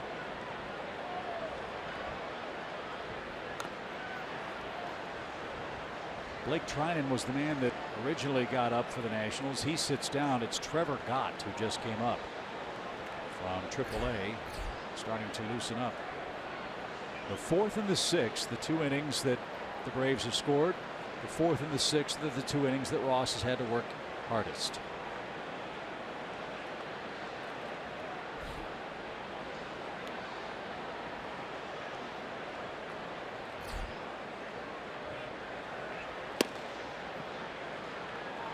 That's outside. 1 ball, 1 strike. Was it the Brewers that played a doubleheader yesterday? Somebody played a doubleheader and they had a 26th guy, and they called up a guy to make his major league debut, and he strained a hamstring warming up. That was Milwaukee, and he was going to pitch tonight. Okay. They scratched him in the first game. Oh, that's what it was. Yeah. There's the bunt. Dickey got it down, runner to second. Excellent job by RA. Now he can go sit down and concentrate on setting down the Nats in the 6th. Good job. Yeah, that's right. It was today. It was that first game. Yeah. That's a heck of a way to make your debut. Yeah. Attempt to. Yeah. So Dusty Baker has no choice but to go to his bullpen. It's Atlanta by a run. Ross gives up the home run to Rio Ruiz and the lead with 1 mighty swing of the bat.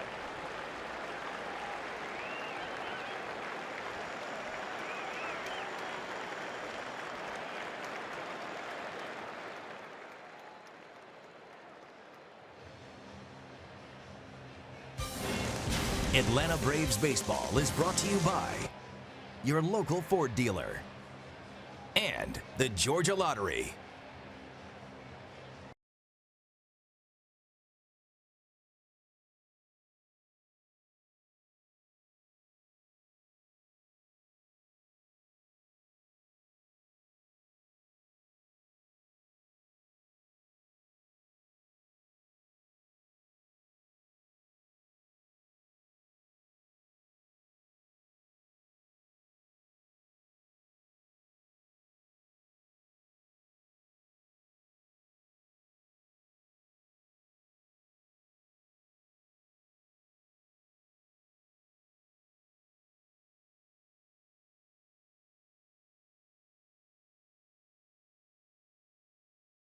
Your local Ford dealer and the Georgia Lottery.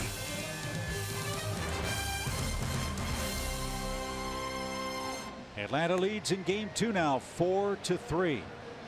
Matt Adams doubled. Ruiz hit a homer, and those 2 men have scored runs 3 and 4 tonight. Braves fans join us Friday, June 23rd. The Brewers are in town. The first 20,000 fans get a Braves hat presented by Napa Auto Parts. Go to Braves.com/promotions and get your tickets and your hat today.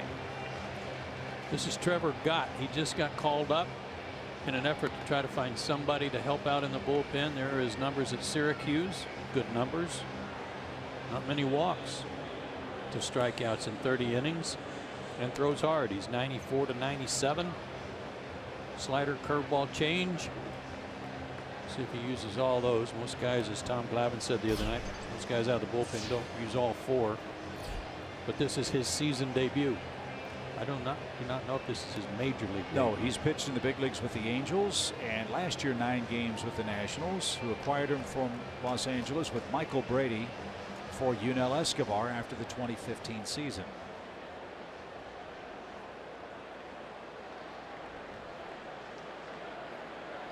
Six feet tall, 185 out of Lexington, Kentucky. And the first batter he'll face is Ender Inciarte. 2 runs are in. Dansby Swanson at second. Let's see if Ender can bring him home and give the Braves and R.A. Dickey a little insurance. 4-3 Atlanta in front. I say he's throwing hard, 95 miles an hour. Yeah, a little slingshot arm action too.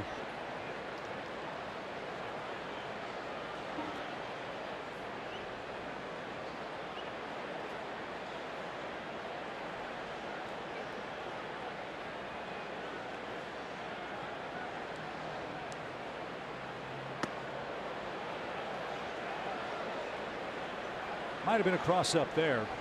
Wieters had an odd reaction after he caught that pitch. And he's out for a visit.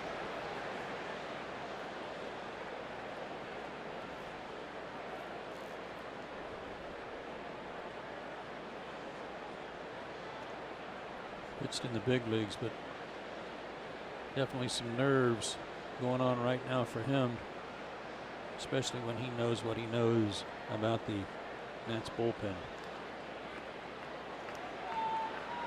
2 balls, no strikes.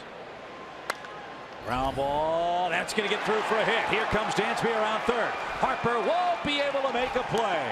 And Ender Inciarte gives the Braves an insurance run. It's 5-3 Atlanta.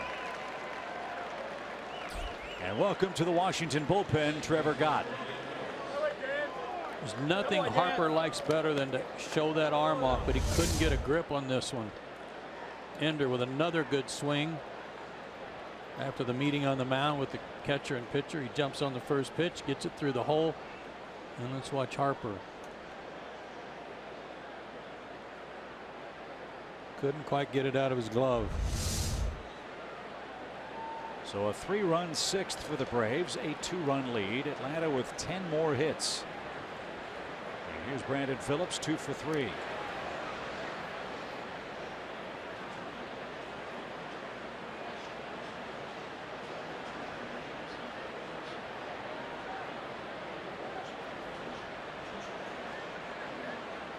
Ross went 5 2/3 innings, a 5 earned run ball, 9 hits tonight.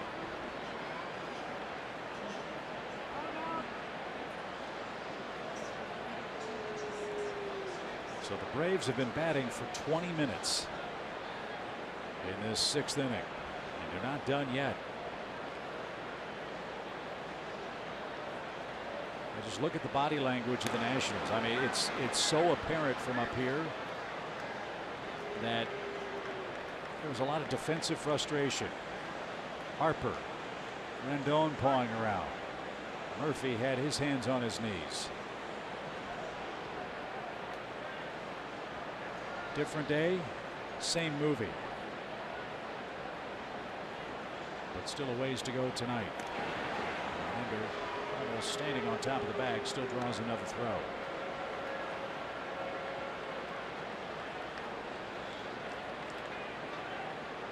This volcano that's growing in their clubhouse is going to be hard to stifle. Some of that eruption took place in the dugout after the game last night. Bryce Harper was livid.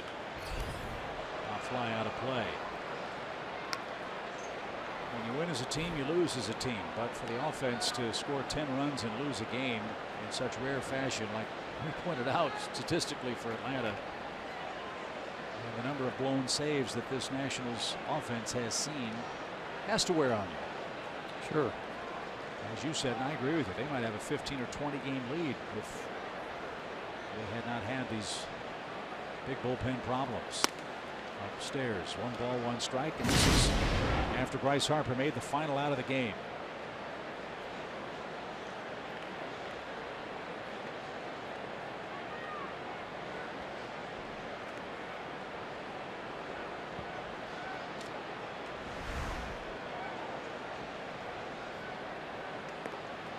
One ball, 1 strike.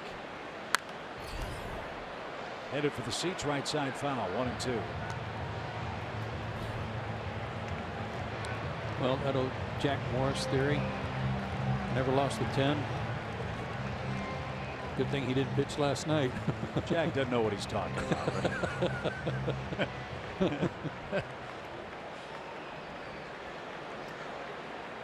And I'll take my chances with Jack Morris and 10 runs today. Yeah, who wouldn't?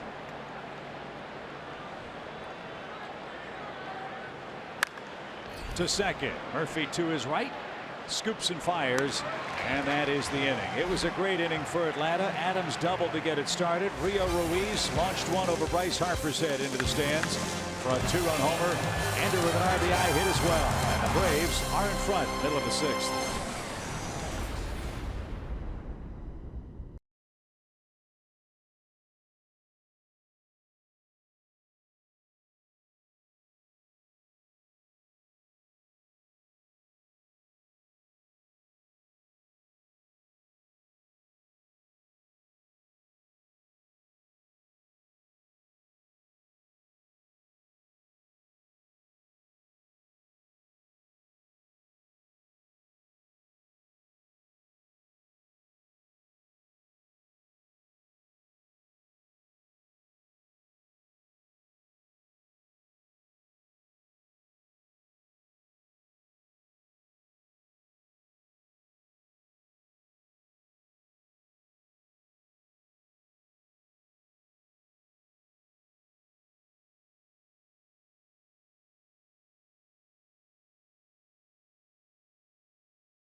Six, 5-3 is the score. R.A. Dickey has allowed all 3 runs in the first inning.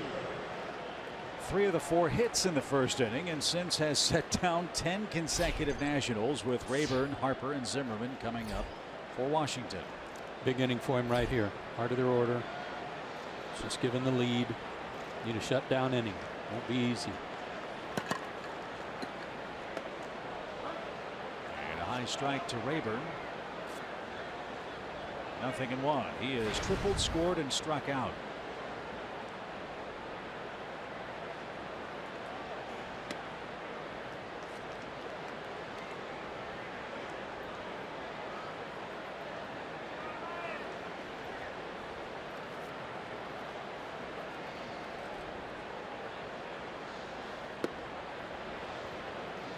I didn't know better. Looking at Rayburn in that helmet reminded me of Jim Riggleman, former manager of Washington. There's a likeness to him. Jim now a coach with the Reds, and that went into right field. He fought another one off.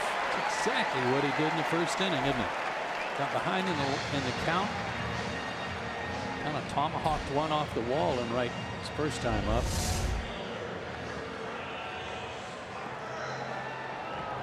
So Dickey will go to the stretch for the first time since the second inning. And Bryce Harper's the batter. He is 0 for 2 with an RBI.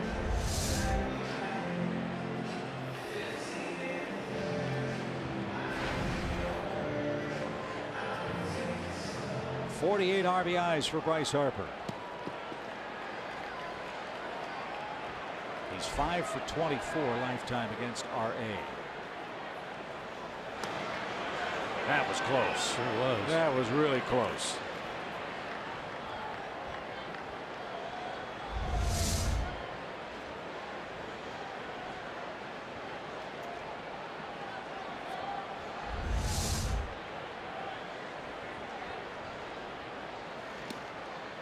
That one popped away, and the throw is going to be late.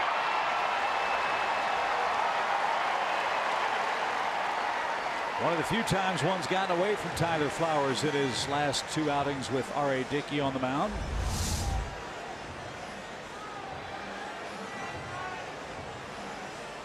Seems almost unfair to charge a catcher a passed ball with a knuckleballer on the mound.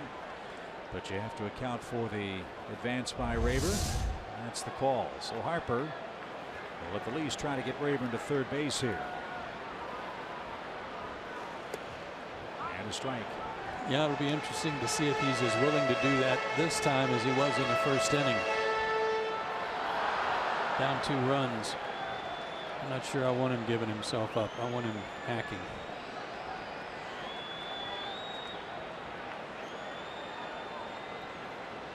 One ball, 1 strike. Didn't get it. There's that downer. One that tumbles down, rolls down.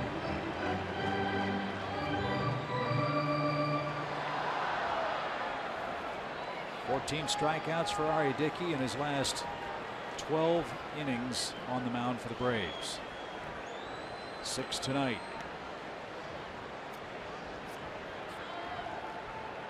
Now the 1-2 pitch is right back up the middle. It's a base hit. Here comes Rayburn around third. Ender loads up. He's going to throw to the plate. That's going to allow Harper to advance. Ball gets away from Dickey and no further advance. So Bryce Harper does advance the runner. He doesn't stop at third, though. He scores, and we've got a 1-run game, 5-4. And Harper was thinking about taking second base the moment the ball left his bat. Well, this was a fundamental mistake here by Ender. Great arm, but if you want to throw, but make sure you hit the cutoff man. He didn't hit anybody. He went on everybody's head, and that allowed Harper to get to second base. And the one thing he wanted to do was keep the double play in order. Instead, the tying run made it to second. It's an E8. So Harper is the tying run. Zimmerman in the box. He's homered and flied to center. Up and in, ball 1.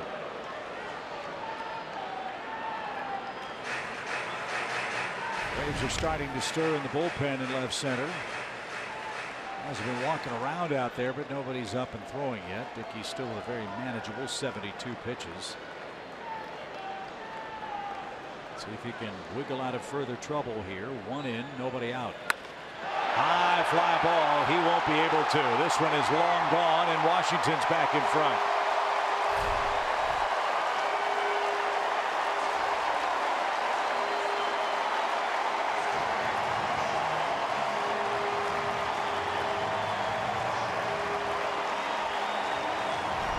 You saw that really good knuckleball to Bryce Harper that was down and rolling down, swung over the top of it. When his knuckleball is up, it stays flat and it moves laterally, and that's what happened here. It just stayed on plane. That's similar to the home run pitch that Zimmerman got in Atlanta after Dickey had pitched so well all night long. He made one mistake. That ball was hit a long way. So a 2-homer, 3 RBI night for Nats first baseman Ryan Zimmerman. And now Murphy with a base hit on the first pitch.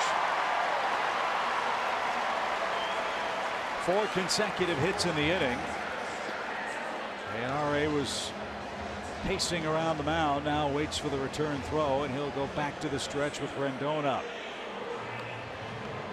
Chuck Hernandez is very slowly now making his way out to the mound as the Braves bullpen will indeed start to throw. Luke Jackson is the first man up for Atlanta. Washington has reclaimed the lead 6-5.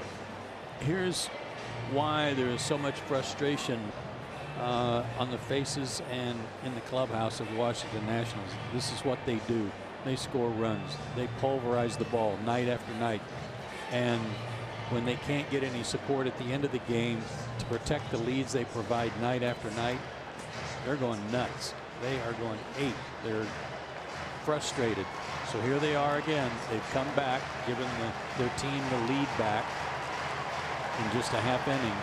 We'll see what happens the rest of the way. Yeah, they've got to get 9 more outs with a 1-run lead. They had bigger leads last night and couldn't hold them. So the meeting over. Manny Romero is up and throwing. He pitched last night, hit a batter. Markakis, Kemp, and Adams are due in the Atlanta 7th. It's a 1-run Nationals game, 6-5.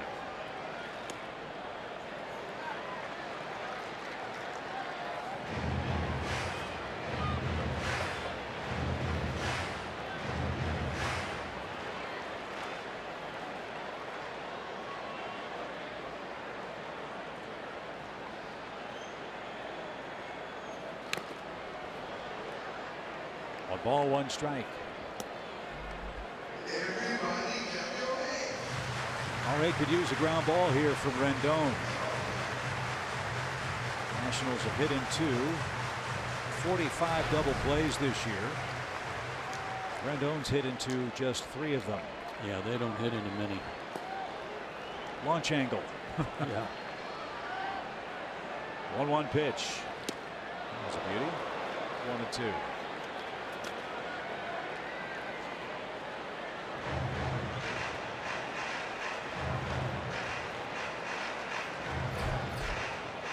You hear pitchers of all kinds talking about, I got to get the ball down. Mike Foltynewicz last night could not get the ball down. He throws in the mid to upper 90s. So it's universal. Get the ball down. The difference is that the knuckleball is coming up there at about 70 miles an hour, 75 miles an hour, and when it's up, it's a batting practice fastball. It's tee-off time. Yeah. 2-2. And that just missed. R.A.'s had a couple of pitches not called strikes. Remember the one to Trey Turner in the very first inning. How close was this? Pretty good one. Must have been a little in for Hunter.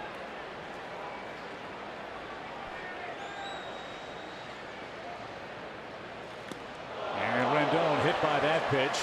And 5 straight Nationals have reached in this 6th inning, and I think that's going to be all for Dickey. Won't know till after the game if that 20-plus minute rest affected his rhythm. Change up that got away from him and hit him in the shoulder. So Rendon's at first, Murphy's at second, and R.A. Dickey will depart after 5+ in rotation for Atlanta tonight. All 6 runs belong to him, as do the runners aboard. We'll see how Luke Jackson fares right after this.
your local Toyota dealer. Let's go places. And SunTrust. 2-homer game for Ryan Zimmerman that ties him with Vladimir Guerrero on the all-time Expos Nationals home run list. And the second of them put him in front 6-5 now. Yeah, for those of you that aren't impressed that he leads every Nationals record book, he's almost at the top of every organizational record book from Expos days. Truly a great player. Yeah. And he showed it tonight. So Luke Jackson is on, the second Braves pitcher in tonight's game. He's got a mess on his hands. Murphy and Rendon are on. Nobody is out. Wieters, Taylor in the pitcher spot coming up. Yeah, he's coming off the worst outing of his Braves career, and that was a 2-inning stint against the Mets in game 1 of the doubleheader on Saturday. 2 innings, 3 hits, 2 walks, and all 5 of them scored. Struck out a couple, gave up a home run, gave up the grand slam to Cespedes, and they have. Let me check. Needs to have a good outing here. Get a ground ball and get out of this inning trailing by only 1. Luke did give up that slam in the 9th inning on June the 10th. That was the game started by Sean Newcomb, who was brilliant. In fact, Sean's going to pitch Friday at SunTrust Park. Here's Wieters, 2 on, nobody out. And a quick strike. This is still a very manageable game. Absolutely. Got a catcher up there. Ground ball might get you a double play. Then Taylor, then a likely pinch hitter.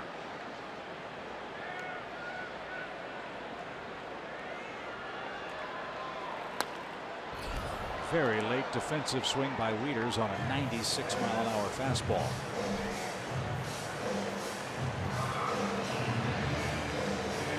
No question that Luke can throw hard. He's had some very good outings for the Braves. Just has to locate. Like everybody else, much better when he's ahead in the count.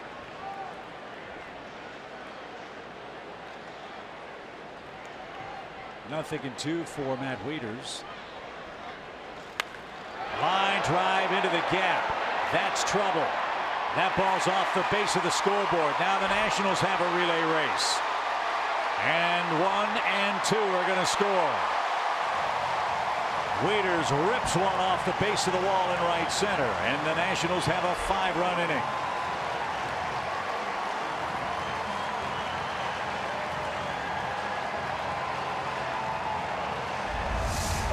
Pitch. Breaking ball up.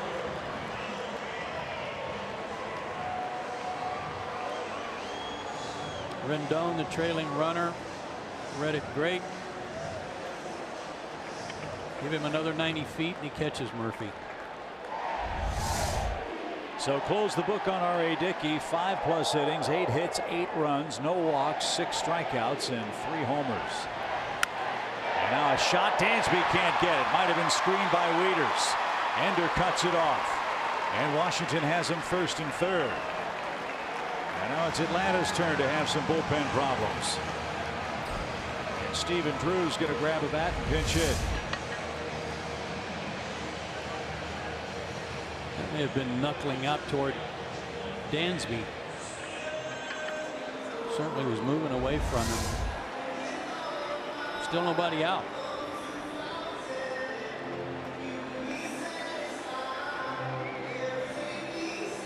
Washington by 3. 2 singles, a homer, a single, a hit batsman, a double on an 0-2 count, and Taylor with a base hit. And now Drew looks to really try to put a hurting on the Braves. And they got started on a little dunker hit by Rayburn on a 1-2 count. And they're going to pick him off. Taylor was leaning, and there's the first out. That's not going to make Dusty Baker happy.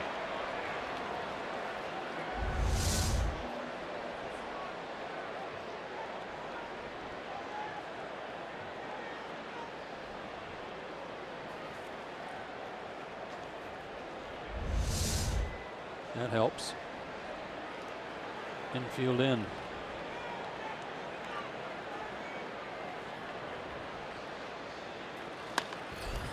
Right to Phillips.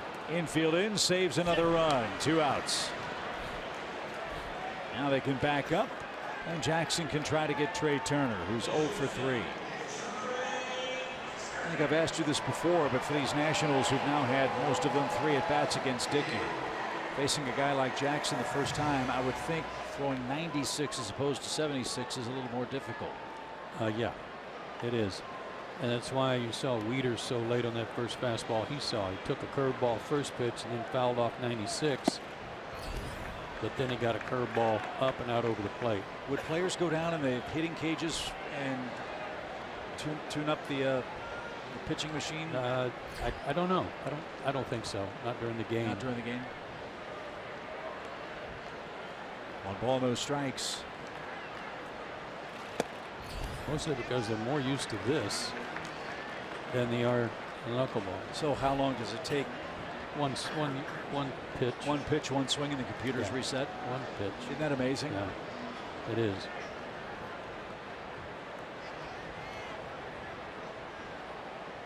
Two balls, no strikes for Turner. Runner at third. A big runner to leave stranded if Luke Jackson can do it.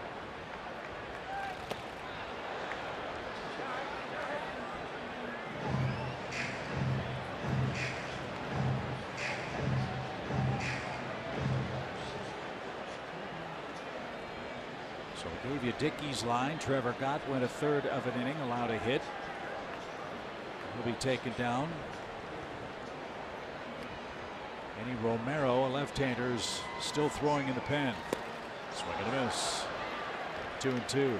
Ian Cole is up for Atlanta, which will have their 3, 4, and 5 hitters coming up in the 7th.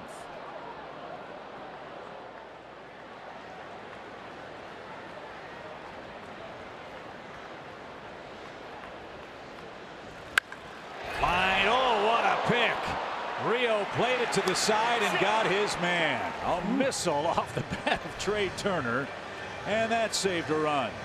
Washington sends 9 to the plate, though. 5 of them score. That turns the game into Washington's favor. We go to the 7th.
The 7th inning, and all season long we've kept you up to date with the Braves minor league organization. A lot to talk about, so let's check out what's been going on recently with our T-Mobile Unlimited Baseball break. Starting you out in Gwinnett, Ozzie Albies, that's a name we all know. Well, he has been activated from the DL. He started tonight. He's 2 for 3 with a double, a triple, and an RBI. Down in Mississippi, Luis Guijarro is making his 3rd start since returning from the DL. He went 4 1/3, giving up 3 runs. And down in Florida last night, A.J. Minter struck out the side in 12 pitches in his first game back since April 11th. Chip and Joe. Thanks, Kelsey. A.J. Minter is a real interesting person. If he can just stay healthy, stay on the field, stay in the bullpen, they like him a lot. That's great stuff. So does this guy. Throws hard, slider, upper 90s fastball. Let's see what kind of command he's got with Nick Markakis leading off. Washington by 3 now in the 7th inning. I recall Romero pitched in the game last evening. Hit a batter and gave up a sacrifice fly. Yeah, he hit Danny Santana with the first pitch. 0-2. Horrible thud. Sounded like the pitch hit an empty barrel. I saw Danny and I asked him how he was feeling today, and he said sore. I'll bet.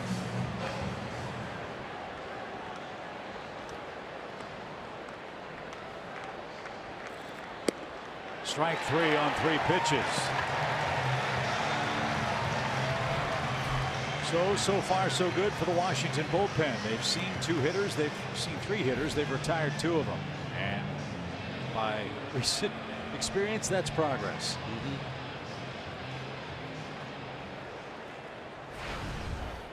Matt Kemp has doubled, struck out. Murphy induced a great double play in the 5th inning. So Matt's 1 for 3.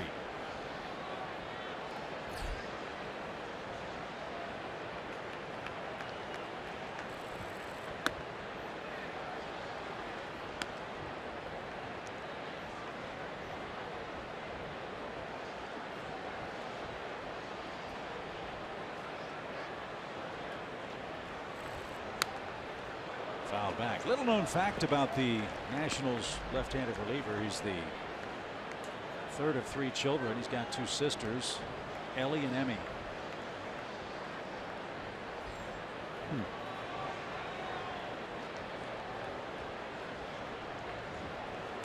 One ball, 1 strike, way outside for Matt Kemp.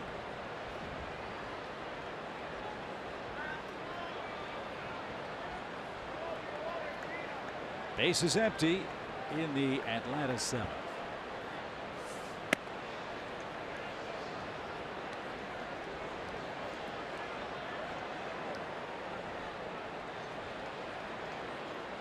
Matt Adams is on deck. He's had another multi-hit game tonight and scored a pair of runs. 99-mile-an-hour fastball. That was impressive. Now it's full count.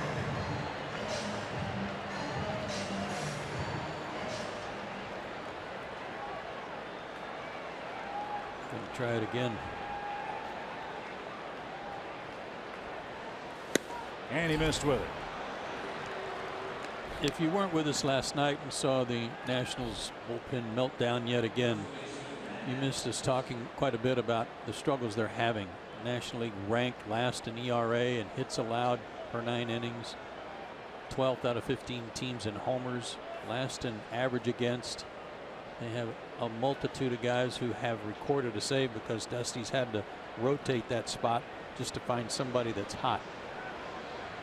It's been a sieve. Out of play foul. And just when they thought they had a guy they could count on, Coda Glover, he got hurt in a freak accident the other day. Reaching for the soap in the shower, he said. Tweaked his back, didn't tell anybody. Came in and pitched, gave up a couple of runs. And now he's hurt again. So my suggestion is they should have a soap on the rope day so that he doesn't have to worry about reaching for the body wash. I wouldn't have told anybody either, and I still wouldn't have told anybody. Exactly. No balls, 2 strikes. Say you're trying to save somebody being chased by a pit bull or something. But,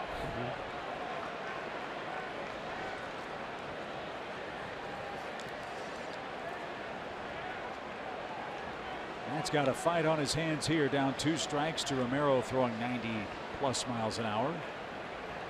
And a pitch. Back to the mound. He let it go.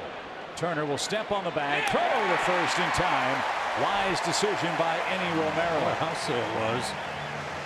Atlanta's doubled up in the 7th. We head to the stretch. Washington maintains its 3-run lead.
Again, the story in Washington, D.C. at Nationals Park.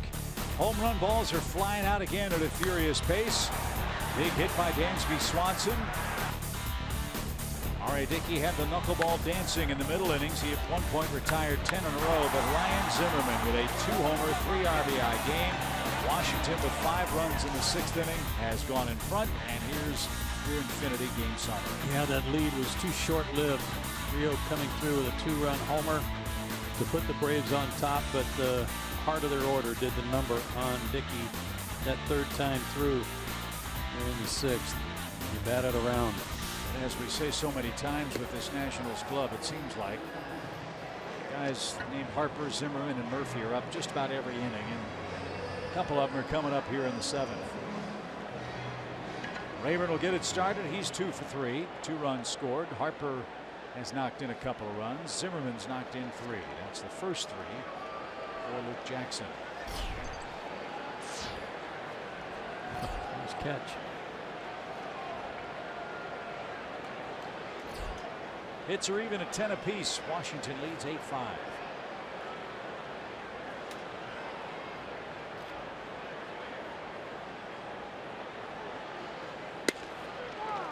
Powder River strike over the outside corner. Marlins are winning tonight 5-1 at home over Oakland. Jose Urena is the man pitching for the Marlins, who just came home from a 3-4 road trip. Giancarlo Stanton was supposed to be in the lineup tonight after he got hit on the hand in Pittsburgh.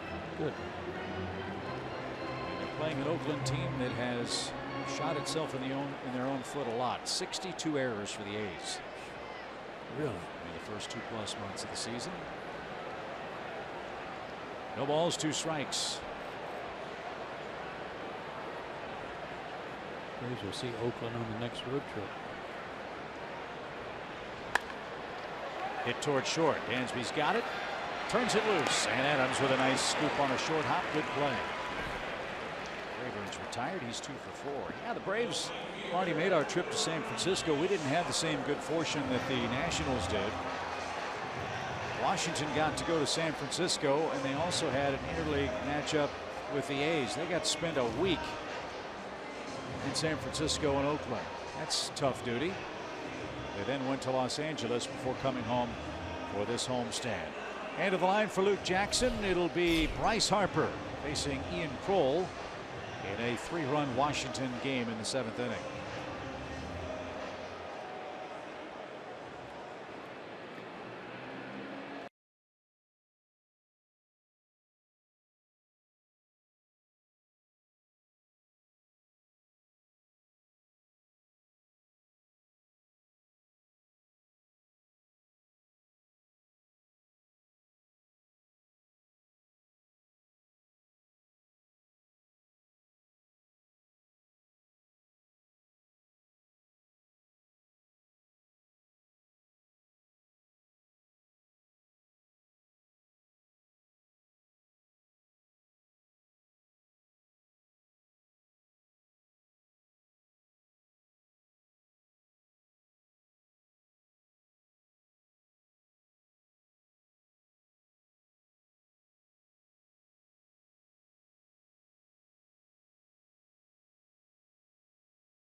No excuse for you to miss a single Braves game when you can stream it anywhere on your mobile device. Just go to your app store and download the free Fox Sports Go app. Log in and stream Braves baseball wherever you go. Rich doing a great job in the producer's chair tonight. Atlanta trying to come back in game 2 from an 8-5 Washington lead. And Ian Kroll is on the mound. He's been on quite a roll. Mr. Kroll has retired 17 consecutive batters with 8 strikeouts over his last 6 appearances. And that'll be put to the test as he faces Bryce Harper. And you know, Ian Kroll hopes to pitch well here. He is a former Washington National.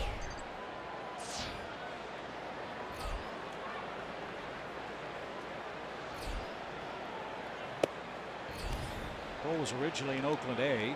Nationals got him in March of 2013. A deal that saw Washington acquire A.J. Cole and Blake Trinan. Mike Morse went to Seattle. And Oakland acquired John Jaso. And Ian was traded to the Tigers after the 2013 year.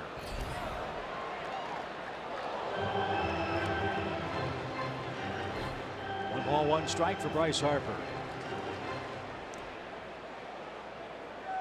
He's 1 for 3.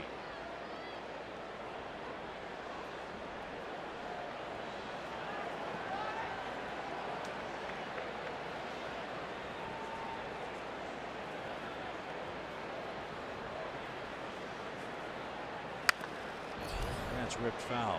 I wondered if there were any dramatic split differences. Bryce Harper versus a left-hander or a right-hander. He actually hits lefties better as far as the batting average is concerned. 321 versus 318 right-handed. 15 homers against righties. 1 homer against lefties. The big difference.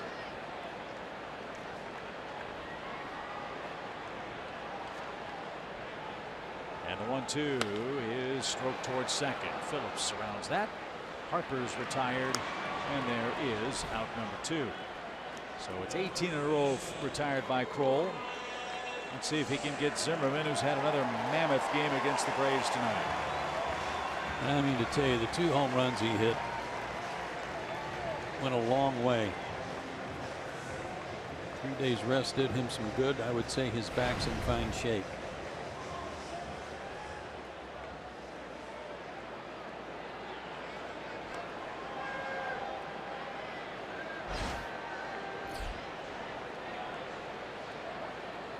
Six homers, 13 RBIs for Zimmerman in his last 13 games played. One of those homers came against Clayton Kershaw out in Los Angeles. 1 ball, no strikes. A lot of moving parts in his swing, but it's all about timing. The high leg kick, the bat waggle, the turn he makes to load up. It's amazing how good his timing is.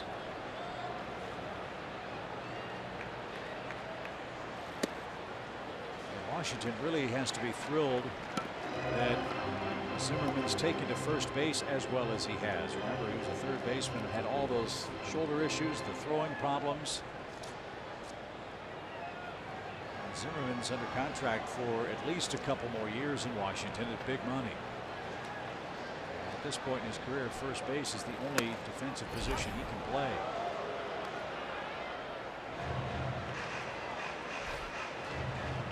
Even his throws back to the mound. I was watching him tonight on a couple of pickoff tosses over. He throws it back to the pitcher. There's kind of a mechanical click, click, click throw.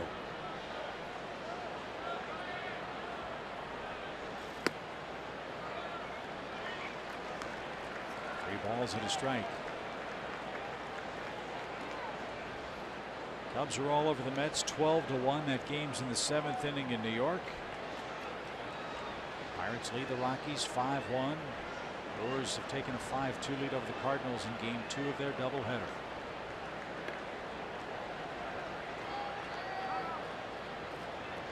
Miami 8, Oakland 1 down at Marlins Park. Later on, the Reds are in San Diego. The Royals visit San Francisco.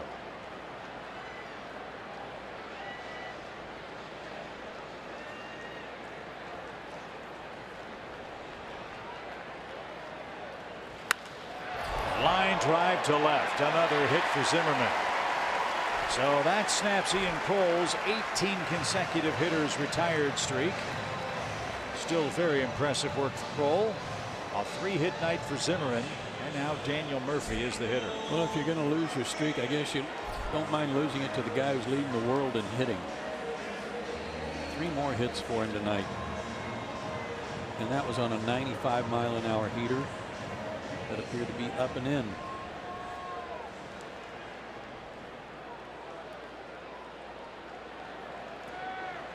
Murphy's been taking some first pitch swings tonight. Be careful on this one.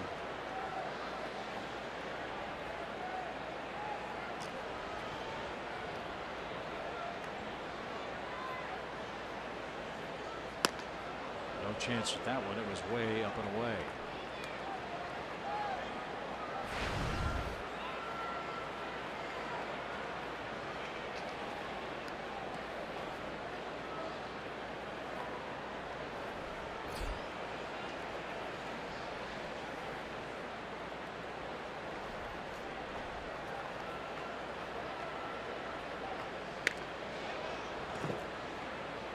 Murphy took a look at the bat. Right off the end.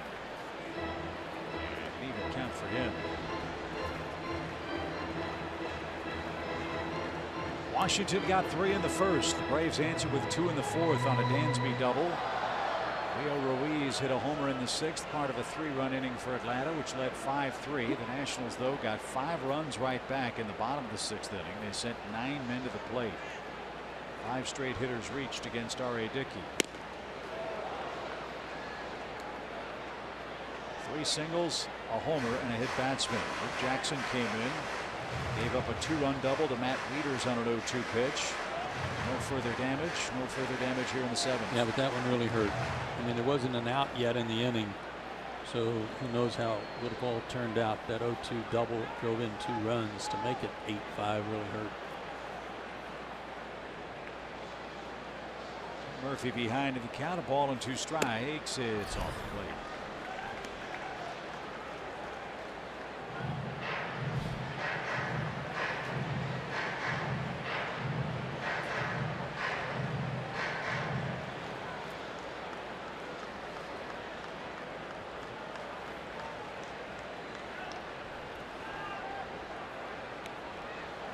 You know, Murphy, a tough guy to strike out, and he continues to be tough. That's hit to right field. Nick will try to cut it off. He can't. It's up against the wall, and Zimmerman's going to come around third, and he's going to score.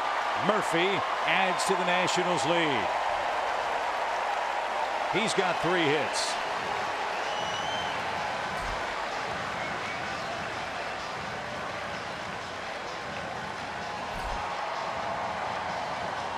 Middle of their order is getting it done tonight, as they do virtually every night. Curveball, looked like he was sitting on it, stayed back beautifully on it, and Nick's effort to cut it off came up just a little short. No problem for Zimmerman to score on that play, and the Nationals have scored the last 6 runs. And now you've got to deal with Rendon. 2 strikeouts, a hit by pitch, and a run scored. Rendon 0 for 6 in the series.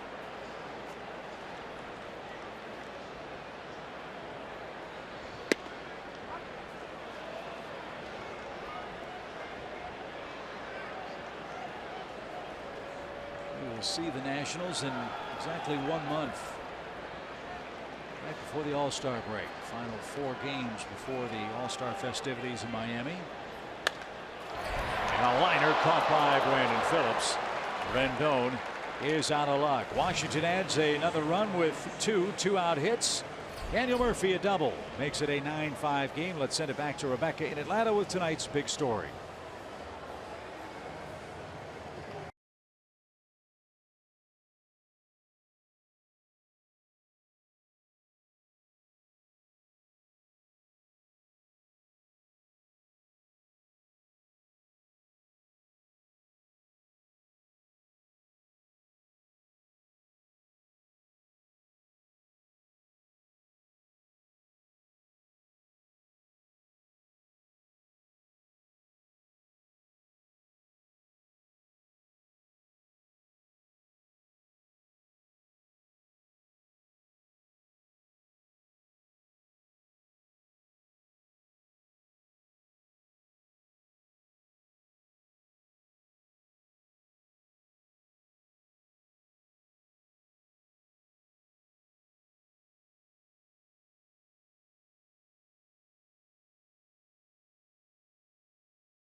times for every major league club as they restock their systems with a fresh crop of young talent. And we can't wait to meet some of the top draft picks for the Braves. I assume we'll see them when we get back to Atlanta on Friday. I'm excited about the second round pick, the young man Waters, last name Waters, out of Etowah High School, who was part of their 7A state championship team. Had some big numbers. I think he had 15 home runs for them. So I'm hoping the Braves can get him signed and keep him from becoming one of your beloved Bulldogs and get him in the organization. Yeah, hopefully the Braves and his dad won't let that happen. His dad played football for Bill Curry at Georgia Tech, so I think the Braves have a real good shot. Tongue-in-cheek assigning Mr. Waters. We'll see what happens as we go to the 8th inning. 9-5, Washington the lead. Romero's back out there for the Nationals. He worked a scoreless 7th.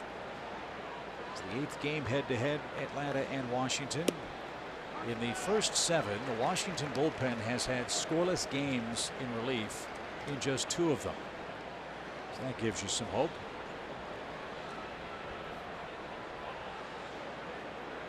Nothing doing yet.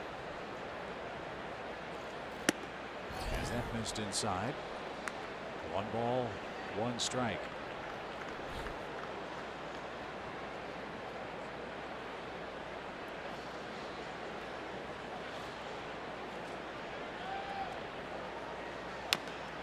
Nationals bullpen in those 7 games coming into play tonight against Atlanta. 16 2/3 innings, 12 runs, 13 walks, and 4 home runs. A couple of those long balls in the next 2 innings would be nice. Braves have 6 outs to get 4 runs.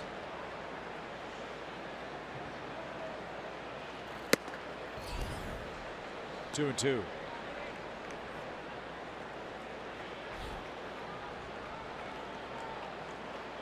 This guy is one of those conveniently wild types.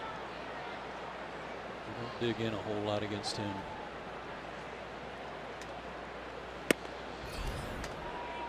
One thing that would help are a few walks.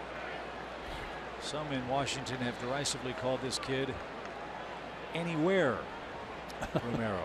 Well, that was a heads-up play he made last inning by letting that ball go by that was right at him for the double play. Tyler swings, tips it into Weeder's glove, and there's the first out. Rio Ruiz has had a good night. He scored a couple of runs.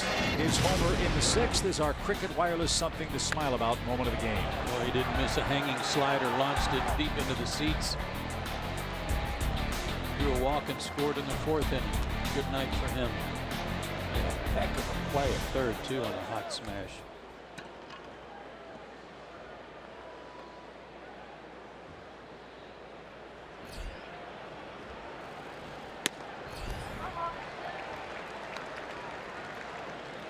Game 3 tomorrow afternoon, a late afternoon start. Julio Teheran and Tanner Roark will square off in the series finale. Off day at home on Thursday. The Marlins come in. Sean Newcomb makes his 2nd big league start on Friday. Jaime Garcia pitches Saturday. Mike Fultonevich looks to rebound on Sunday.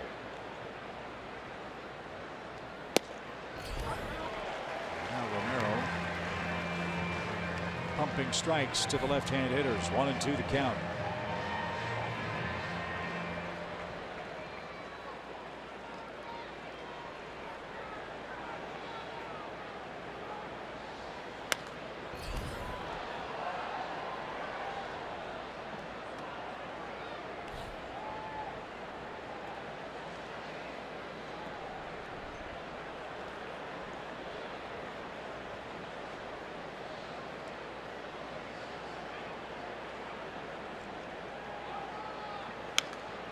Good battle here.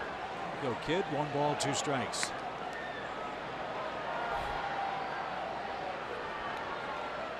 Nationals fans, many of them starting to head for the exits. They'll make the short walk down Half Street and make their way to the DC Metro. Swing and a miss. 3rd strikeout for Romero. 2 quick outs in the 8th inning. And Dansby Swanson, the hitter. Dansby's had another terrific night at the plate. 2 more hits, 2 more RBIs. He scored a run.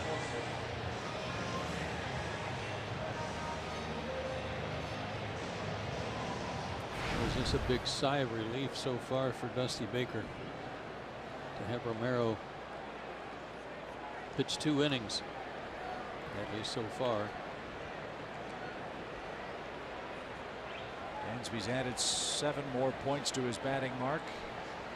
Now at 221. And from whence he came, that is remarkable progress. There is.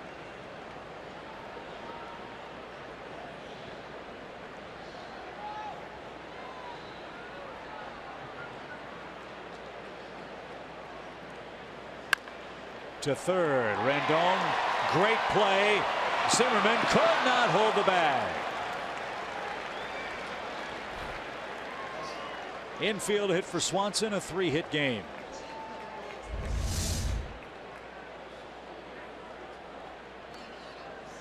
And Lane Adams grabs a bat. He'll hit for Ian Kroll.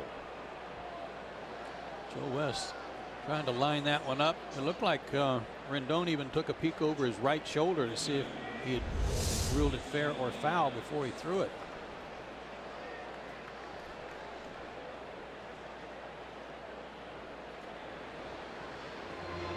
So close the book on Ian Kroll. He goes 2/3 of an inning, 2 hits, a run, no walks or strikeouts. He extended his consecutive batter streak, retired to 18 before Ryan Zimmerman picked up his 3rd hit, a 7th inning single. Blake Trinan is up in the Nationals bullpen. Adams announced. Let's see what Lane can do. I kind of like this matchup. Well, Romero's been blowing people away, but Lane can turn on a fastball too. Braves are down 4. Let's see what Adams can do. And away strike, 0-1.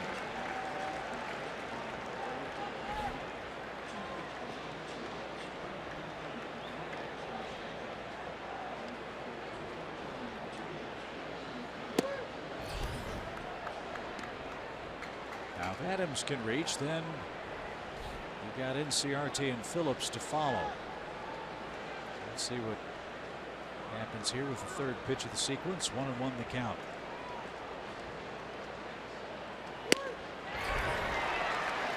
You just sit on that fastball. You've got to. You know he can throw it 98, 99.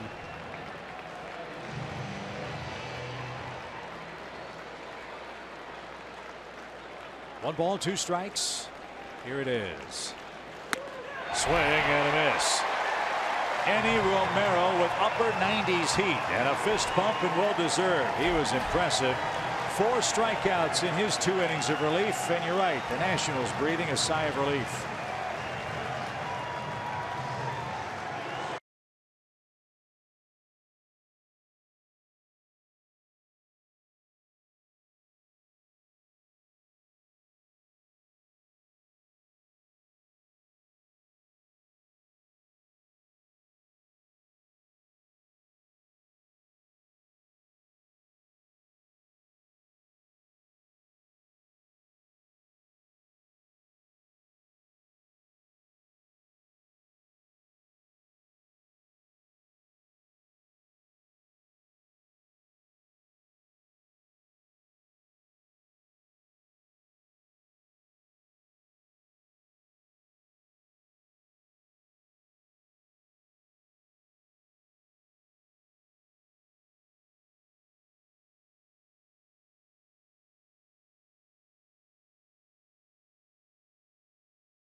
Park on Friday night. Get your hands on the one and only Dansby the Flow bobblehead, brought to you by SunTrust Bank. The first 20,000 fans through the gates walk away with a bobblehead depicting Dansby's inside the park homer slide from last year. Go to Braves.com/tickets and get those seats today. That happened right here. Dansby isn't sliding at the plate these days. He is surging at the plate. A 3-hit game for him. That's encouraging as Jose Ramirez is on to pitch the 8th inning. He's got the bottom of the Nationals order coming up. 29th outing for Jose. Pitched in 2 games against the Mets. A total of an inning, a hit, no runs, 1 walk.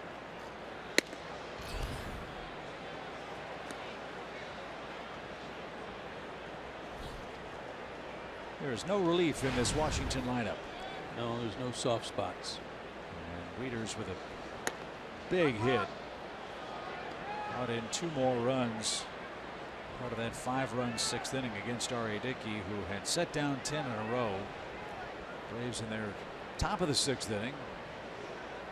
Sent 7 to the plate. Dickey had to sit for about 20-25 minutes before he came back to pitch. And by the time the smoke cleared, 5 straight hitters had reached. And Washington had scored 3 runs to take the lead. Luke Jackson came on. Wieters on an 0-2 count, doubled off the wall in right center. And the Nationals have not looked back.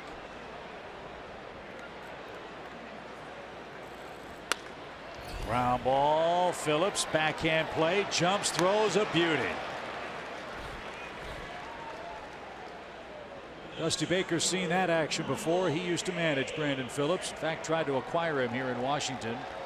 Braves are glad that didn't happen. Beautiful play, out number 1.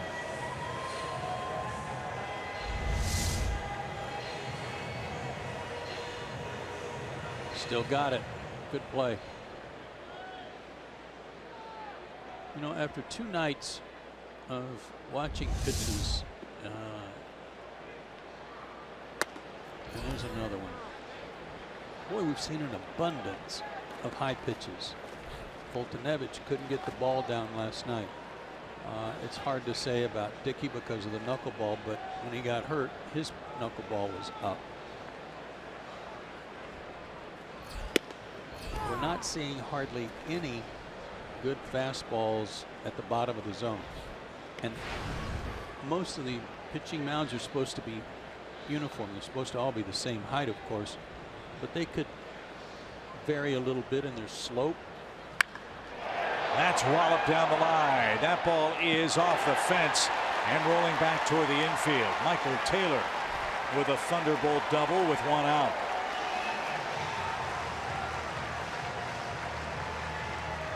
I'm not trying to make an excuse for any of the pitchers on either side, but it just seems like there's another one. A lot of high pitches, and then neither side's able to get the ball down, and it makes me wonder if there's something about the mound that's different. I think the guy to ask about that would probably be either Max Scherzer or Steven Strasburg. How do they like the mound? Do they want a steep drop off? Do they want it flat? This is their home mound, and Gio Gonzalez has been around a long time too. He might have a say. He was told last night that they went back and looked about all the bullpen implosions, all too many of them at his expense, that he could easily be 10-1 were it not for their bad bullpen. This is why the Nationals have Adam Lind, pinch hitter extraordinaire, already 3 pinch hit homers this year. And when they have a big lead late, they can take Zimmerman out of the game, put Lind in at first. He's a little more mobile than Ryan is at this point in time.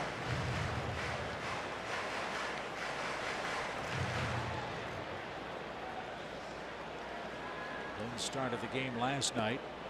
He had 3 hits and scored a run.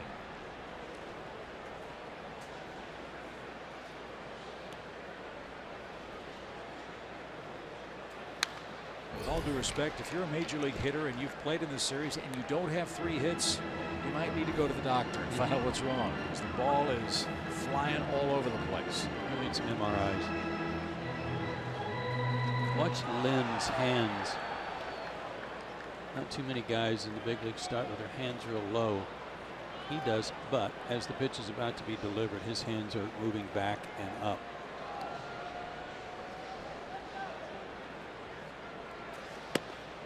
He waved and missed, and Ramirez struck him out. 2 away.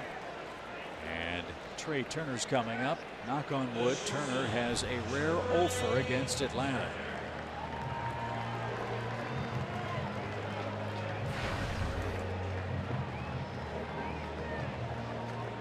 It's obvious he needs to take the day off tomorrow. I would think Julio Teheran would like that. 2 outs. Taylor can fly. He's at second.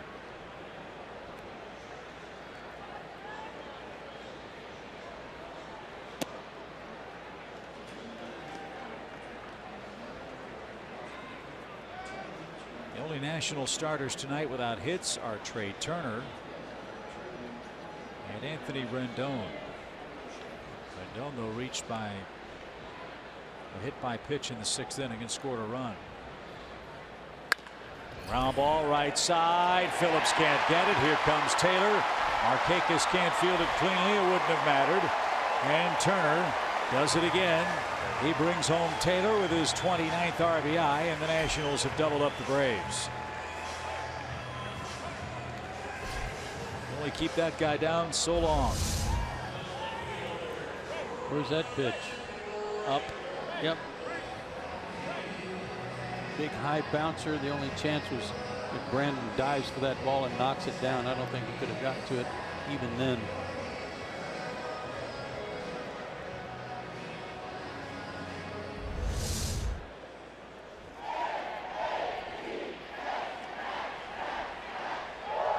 There's that New York Jets ripoff chant. Scanning the airwaves to find something that's really neat that other people do. Here's Brian Goodwin. Goodwin for Rayburn, who had a nice night.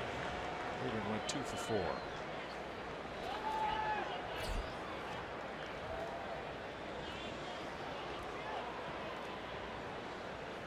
Looked for a moment like the Braves were in really good shape. They led this game 5-3. The Nationals, though, have scored the last 7 unanswered runs.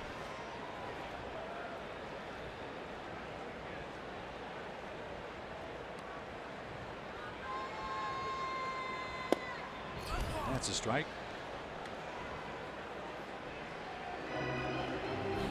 We'll come back here next month and they'll have a foot race in their outfield, and the guy doing the chasing will be called IRS. Yes, you will. That's a great idea, by the way. Washington. What did Dad used to say every time he came here? He said he would drive by the Treasury Department to look at his money.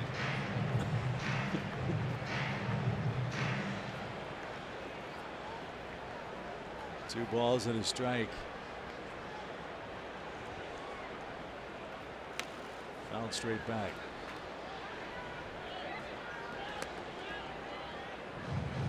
The way things are going tonight, hope Julio Teheran can twirl a beauty tomorrow.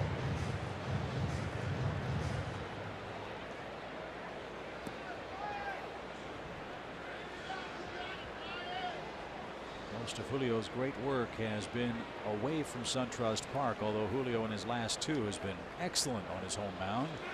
Runner goes, the pitch is high, the throw to second is late. And it's a stolen base for Trey Turner. He's going to take second with a 5-run lead. 22nd steal.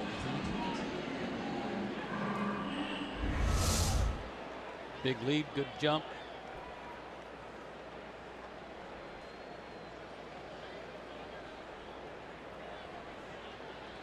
That was a high pitch too, almost like a pitch out.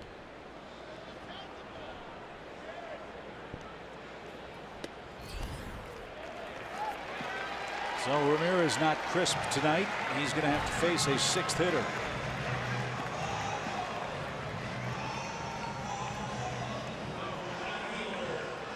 And it's never a good idea to face Bryce Harper with men on base. 2 more RBIs for Mr. Harper.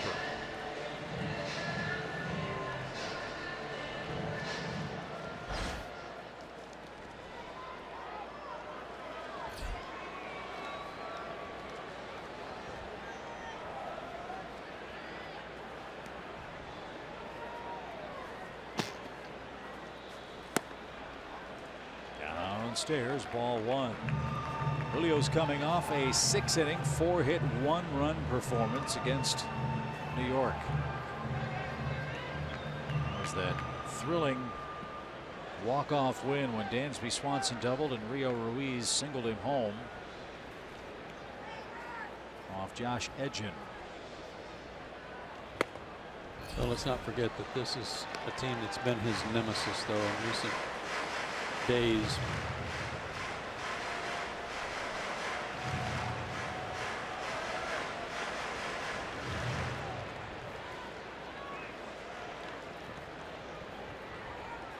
Two balls, no strikes to Harper.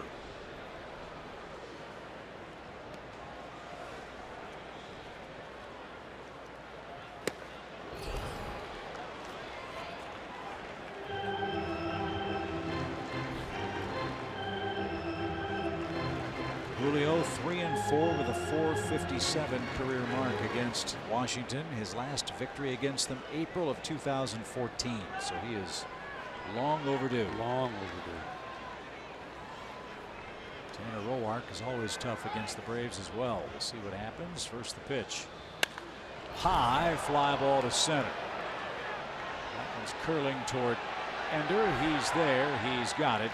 And that ends the Washington 8th. They add another run. They've scored the last 7 unanswered. We'll see if the Braves can change that in the 9th with the top of the order coming up.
Is coming up after the game. Rebecca Capel and Nick Green are standing by in our Atlanta studios.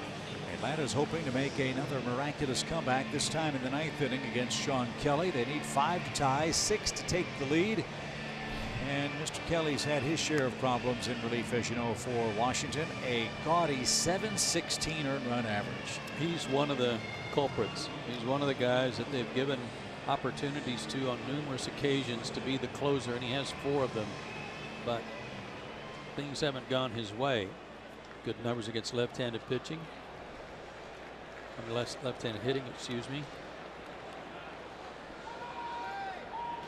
Brian Goodwin checks into play left the rest of the way for Washington. Top of the order for Atlanta. Inciarte, Phillips, and Markakis. Ender is 2 for 4 with a 6th inning RBI. That missed. Down and in.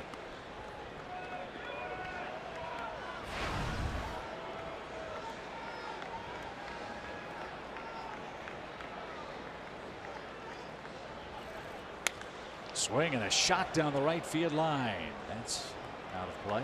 Even count. Pirates beat the Rockies 5-2. That's a final. Miami beat Oakland 8-1. In South Florida, Cubs are clobbering the Mets 14-1. They go to the bottom of the ninth inning at Citi Field. Fly ball left center. Taylor and Goodwin. Two speedsters out there. It's Taylor shy of the track. There's the first out of the ninth inning.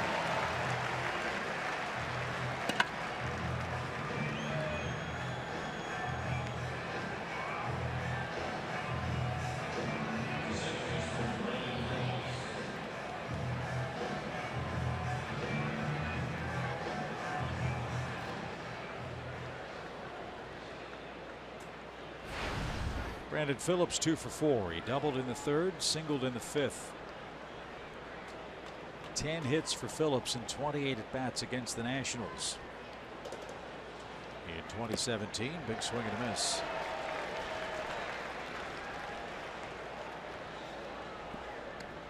Brandon's only seen Kelly 3 times. He's got a single against him. The other 2 at bats were resolved via strikeouts. Looper into shallow right. That's going to drop in front of Bryce Harper. So Brandon Phillips with 3 hits. Talked at the beginning of the show today about the Braves lineup, how they don't go quietly even when they're behind late in the ball game, and a lot of veteran presence there to really back all that up. Same is true with Washington. I mean, falling behind tonight in the 6th inning. Boy, they came up with a purpose in the bottom half of the inning and took care of business. Second 3-hit game for Brandon Phillips tonight. Nick Markakis had a rough go of it. He's 0 for 4 with a double play and a strikeout. And Nick's been running around an awful lot in right field with those gap shots that the Nationals were smoking in the 1st and the 6th inning. 2 big innings really doomed R.A. Dickey tonight. 3 in the 1st, 5 in the 6th. And there's more action in the Washington bullpen.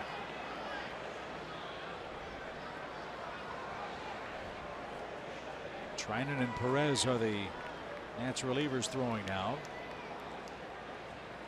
And we cannot underestimate the effect of situations like this over the course of a summer. How many times guys get up and have to get hot and not pitch? I mean, in many ways it's almost like an appearance.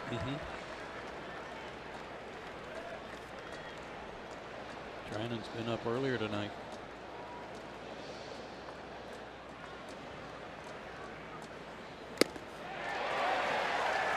Two balls, 2 strikes. Nats pen hasn't given up a run yet, but they also don't have a perfect inning. They've had a base runner in each of the 3 1/3 so far. 2 balls, 2 strikes. And a base hit from Markakis. 2 are on, 1 is out. They haven't had a perfect inning in the truest sense of the word, but in their way of thinking, without giving up a run in the 7th and 8th, that's perfect to them lately. You know what? That's an excellent point.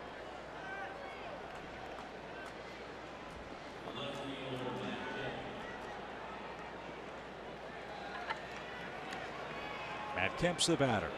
You got Adams and Flowers and Ruiz lurking.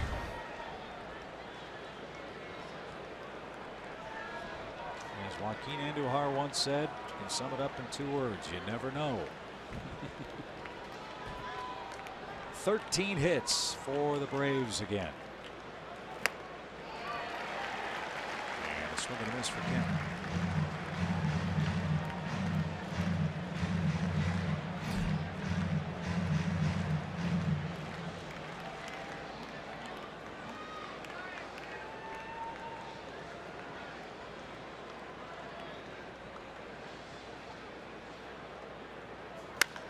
High fly ball toward Goodwin in left. Matt just missed. 2 out. I mean, he just missed.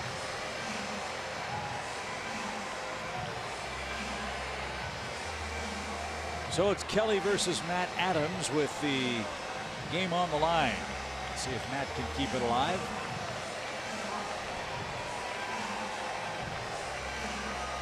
And Dusty Baker's not going to let Adams face Kelly. With a 5-run lead and 2 men on, Dusty Baker not quite ready to let Kelly finish things off. Another pitching change for Washington. We return in a moment.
Oliver Perez is on to face Matt Adams in the 9th inning. 2 on and 2 men out.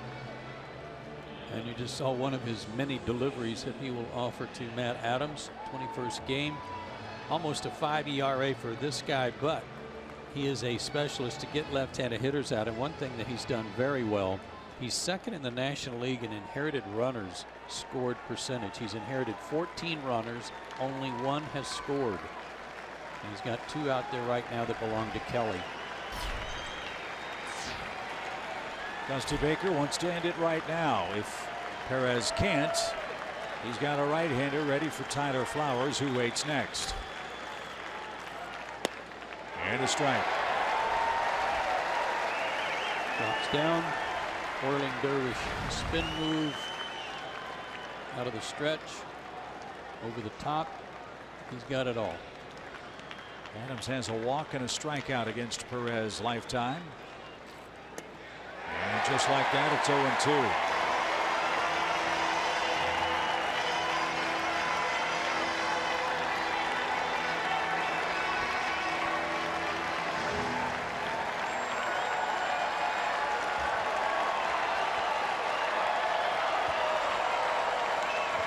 Braves are down to their last strike. Here it is.